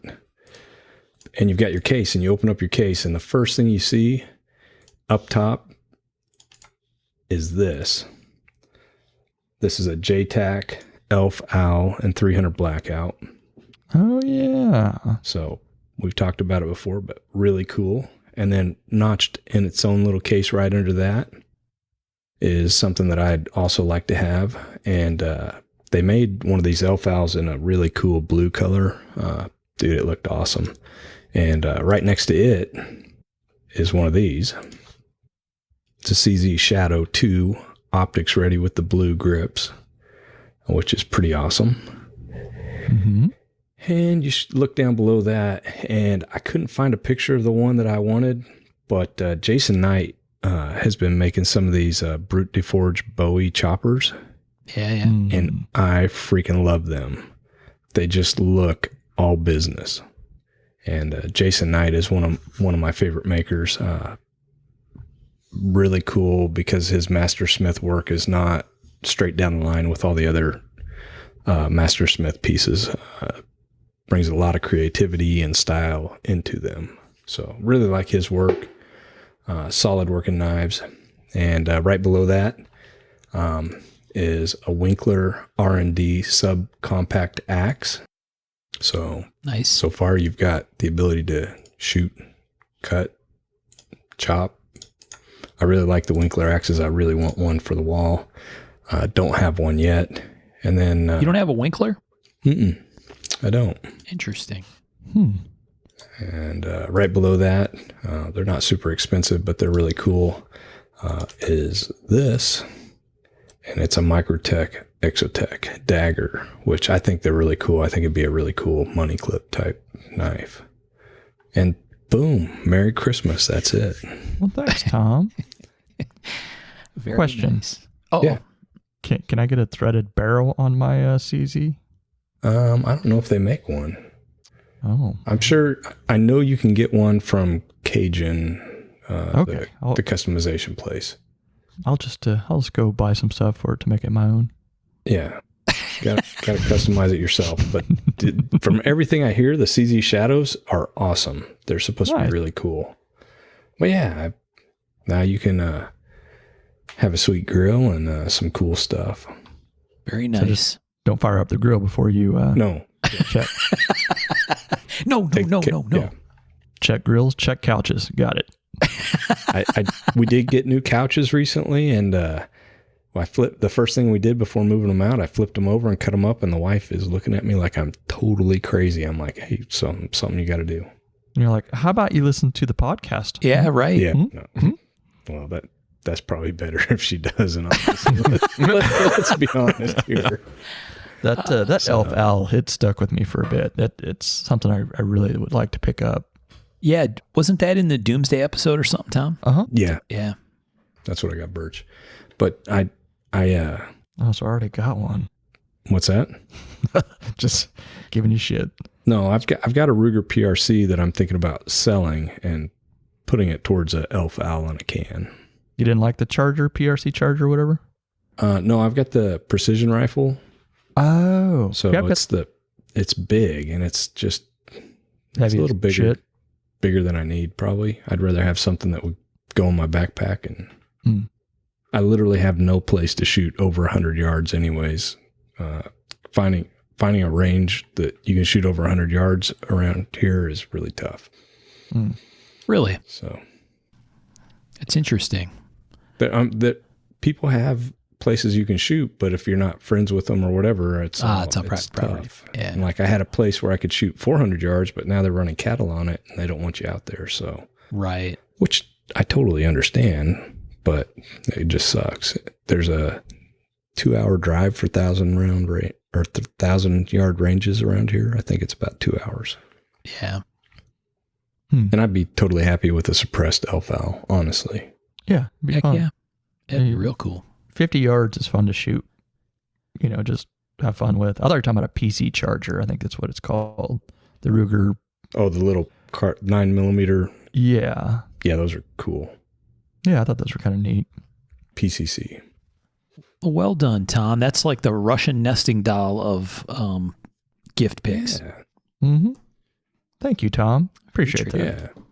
Very nice. Sorry, it wasn't super individualized or whatever, but Yeah, I did think about you guys. didn't read the instructions or whatever, but we got it. Well, that's cool, though, bro. That's I did So what read the else? instructions. There's, hey, Too funny. good stuff. All right. Well, we're running kind of long, but fun episode. Really, really cool picks. Did we miss anything that you guys wanted to talk about as far as picks go? I think we got a kind of a hell of a list that we went through. This is gonna be a Googler Yeah. for sure. Yeah, get your Google ready. Yeah, no doubt. But yeah, I think there's some stuff we need to cover before we sign off. But Oh yeah, we got a couple things we got to hit. So we normally do a little thing that we talk about cool stuff we saw on the internet. One of the things that just happened here recently, right before we recorded, I think they're done, or are they still going, Tom, with the Burnley thing? I think they're done now. I mean, there may be one or two more. It seemed like, if I saw that correct, but I know they had some special auction piece kind of stuff, yes. But they cracked $100,000 again. So high five to Lucas and Maddie and the crew. Sci-Pop for Tots. Sci-Pop for Tots, yep. So $100,000 plus again, which is pretty wild. They've done that the last couple of years, and big numbers, doing great things for people. So well done by everyone who participated in that and got in on the dog piles. That's where I think the money really rolls on that stuff. Right. And people put up personal pieces to raise funds and all kinds of crazy things. So brings out good things in people. There's a lot of that going on this time of year. So I think it's wonderful to see. And I think people have to not feel bad if they can't be in every one of them, because there's so many of them going. So it's the generosity of the community is beyond compare, I think. And there's a lot of it. So it's very, very cool. So high five to the Burnley crew for another excellent year with that project. Michael, I know you were involved in this other cool thing that happened recently. You want to talk a little bit about that? Yeah, Swan kind of pulled off an impromptu build off. You know, he wanted to do a fixed blade and just said any maker that wants to hop in and build something, hop on in. And there were some pretty cool, hidden tang and full tang fixed blades, made from guys that aren't usually making them. Yeah. And I'm still finishing mine. Yeah, that was super cool idea. I wish there would have been a little more time. I just didn't have any material in the shop. No, I think another one with more time. It really brought back the old USN and the custom knife build off gun, build off excitement back. I think we need to kind of schedule one, give some people some time to do it. But yeah, it was, and I think people enjoyed seeing it. That everyone loves seeing how stuff's made. It really was cool. It's kind of different with the Facebook thing, because there's like one ginormous discussion where there's pictures in there. In some ways it makes it easier to scroll through. In other ways it was kind of cool on forum style to have different threads for each guy's project. It made a little different continuity, but I think it was really cool to follow along. And like you said, a bunch of guys doing a little stretching with that exercise, right? Which is really, really cool to see. Yeah. And Chris Taylor's doing one right now. Right. So Chris followed up with one saying, hey, let's all go build axes. So that's a pretty cool thing. And I don't know, one after the other is a cool idea. I don't know how many guys are going to be able to participate with holidays coming up, but I look forward to seeing what comes out of that one, because that's another direction to move in that is, I think, based on our discussions with the show and conversations with you guys, that kind of stuff is like, yeah, I'd love to go do that. And I have to make time to do it. But good for the brain, good for people to see, and fun at the same time, right? Mm-hmm. Oh, for sure. Sean, do you have anything else that you wanted to bring up that you saw, or things that were interesting? Yeah, man. One of the things that really caught my attention, I don't know if you guys are familiar with Andrew Wiedemann and what he does. Yeah. But number one, he's got some new Apocalypse Now themed shirts that are out that are just cool as the other side of the pillow. I personally bought myself one of the Roach t-shirts. If you know Apocalypse Now, you know who the Roach is. If not, go watch the fucking movie. And he's also working up a new 2-finger knuck that looks like two of the fingers off of a 1918 trench knife handle. Oh, that's cool. And dude, that's going to be cool as hell. Yeah. That's pretty neat. How are they going to make them? Do you know? I'm thinking cast. Really? That would be super cool. And they've got a bottle opener built into them, of course. Right. Where do we find the shirts? Do you... But Wiedemann Shenanigans, you can link off of his Instagram. You'll need to spell out for the... I think you can actually find it just at Bowiedemann.com. Yep, Bowiedemann.com, and that is spelled Bawidamann. Yeah, really, really cool stuff. Lots of different gear and things going on, right? But those, all of the Aloha Now stuff that he's been doing is really cool. I wanted one of those Hawaiian shirts really bad. I didn't manage to grab one in time for the colorway that I really wanted, but boy, is he doing neat things. Yeah. Very. I love those. Didn't he do like the AK-47 print or something? The poppies? Yeah, the Poppies of War print. Exactly. Yeah, that was really cool. Yeah, I used to Oh, they have a bunch of them at the USN show. Yep. And I'd pick me up a shirt. Some of those early ones, like that Dive Girl. He did a Marine Corps one too. Just really awesome designs. Oh, dude, the pinup stuff is classic. Mm-hmm. I had, I think, most of them. My wife didn't appreciate them as much as I would have thought. They're cool, man. These the Apocalypse Now theme stuff, Aloha Now, I think is what he's calling that line of stuff. They're really cool. I have one of the Hollow Man shirts that I got. I think that was the first one that he released. And he's got a fantastic style. And these are fun because they're a departure from the pinup girl thing that he kind of was known for a long, long time, right? He's really branched and is doing really, really cool stuff and a cool guy. So, yeah. High five, Andrew. Really beautiful work. Yeah. One of the coolest dudes I know, for real. I mean, we're friends. He's always been cool to me. I've always been cool to him.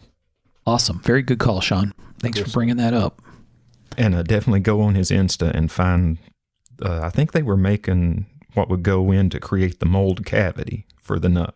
Oh, yeah. And very cool. Dude, it is cool. It is really fucking cool. Awesome. So a couple cool things out there to go check out for our listeners. We have a couple fun episodes coming up. Maybe we won't talk about the details of that. We got a couple of things we got to sort out yet. We have a couple of really fun things coming, some history, another very interesting interview with a new friend of the show coming up, which will be really cool. So yeah, we got a lot going on, even though we're starting to wrap down the year. I think we're going to see if we can. We're going to try to run through the holiday and not take so much of a holiday break, although I'm sure we'll slow down a little. Mm-hmm. We're going to take a swing at it. All right, so a couple of things Hold on. Can I throw out another thing from Instagram? Absolutely. I found an account I'm following. It is Spycraft 101. Okay. Dude, if you're into the Cold War spy shit, definitely give them a follow. Some solid information, stories that I never had any idea about. And a lot of it just shows how fucking crazy the Cold War was. Spycraft 101? Yep. SPYCRAFT 101. Oh, I was going to say, it sounded familiar. That's the one you sent me, right? I sent you the link about the cards, yes. Is that the little dude off of Mad Magazine? That's Spy versus logo? Oh, it Spy looks versus kind of like Spy. it, but no. A little bit like it. So there's a post, 3 posts back. Sean sent me this. It was about these operatives from the U.S. Army's Special Missions Unit that broke into the Opel factory in Germany. I've actually done a bunch of stuff in that factory over the years in the past when GM and Opel were associated. Their mission was to covertly install microphones and a transmitter in a brand new Opel sedan pre-ordered by the Soviets. And it goes on and on into the story, which is really, really cool. So, yeah, that's a good call, Sean. That was really fun to read through, and there's some awesome stuff in there. Yeah, there's some very interesting stories as you scroll down through the pictures and look at what goes along with them. Yeah. Very cool. I'm sure we don't do things like that anymore. I don't know. Yeah. All right. We do have a couple things that we wanted to squeeze in here at the end of the episode. We usually try to mention some stuff when significant things happen.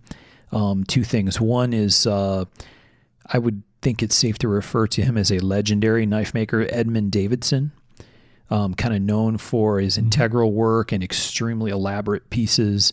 I think there's actually integrals of Edmund Davidson, David Darren book, isn't there? Yeah. Yeah. For sure. I have it.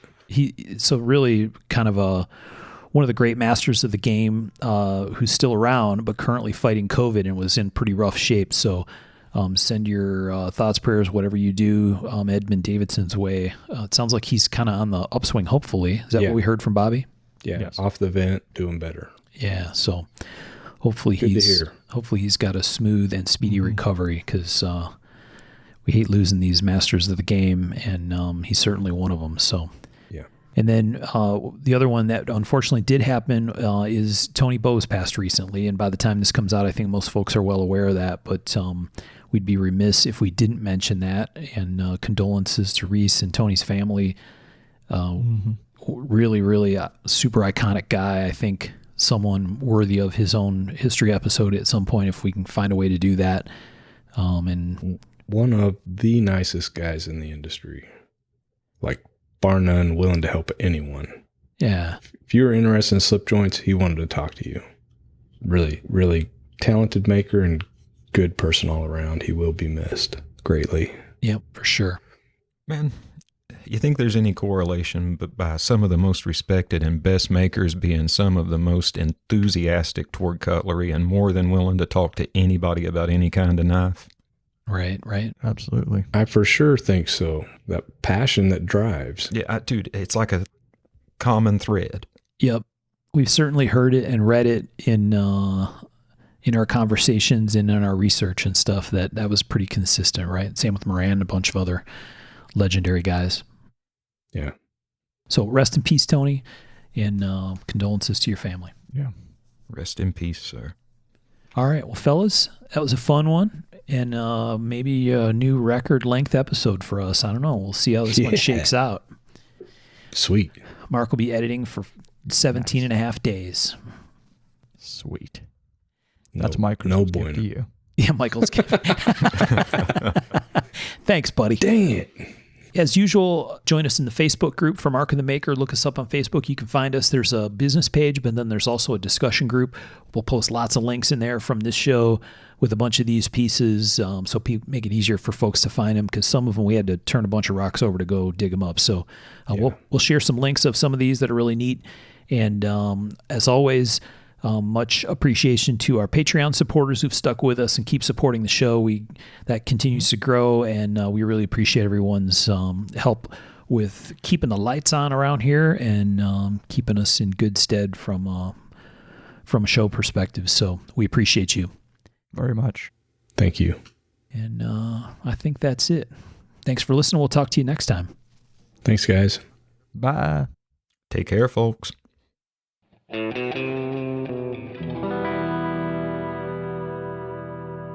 To learn more about our makers, you can find Tom Crine on the web at crineknives.net, in his Facebook group, Crine Knives, or in his Instagram account, @Crine Knives. For Michael Birch, check birchtreeblades.com, Facebook group Birch Tree Blade Works, or Michael's Instagram @BirchTreeBlades. For myself and the Raygun Bead Project, we're on the web at raygundivision.com. We have a Facebook group called Raygun Division, or my personal Instagram @msteiner. For those interested in photos, references from the show, or some discussion about the show itself, you can find us on the web at markofthemaker.com, in a Facebook group called Mark of the Maker, or on our Instagram @markofthemaker. Last but not least, the ultra cool and haunting background music we use for the show is a piece called Noir Guitar by Stevie's Amp Shack, found at the Free Music Archive and licensed under Creative Commons CC BY 4.0. Thanks for listening.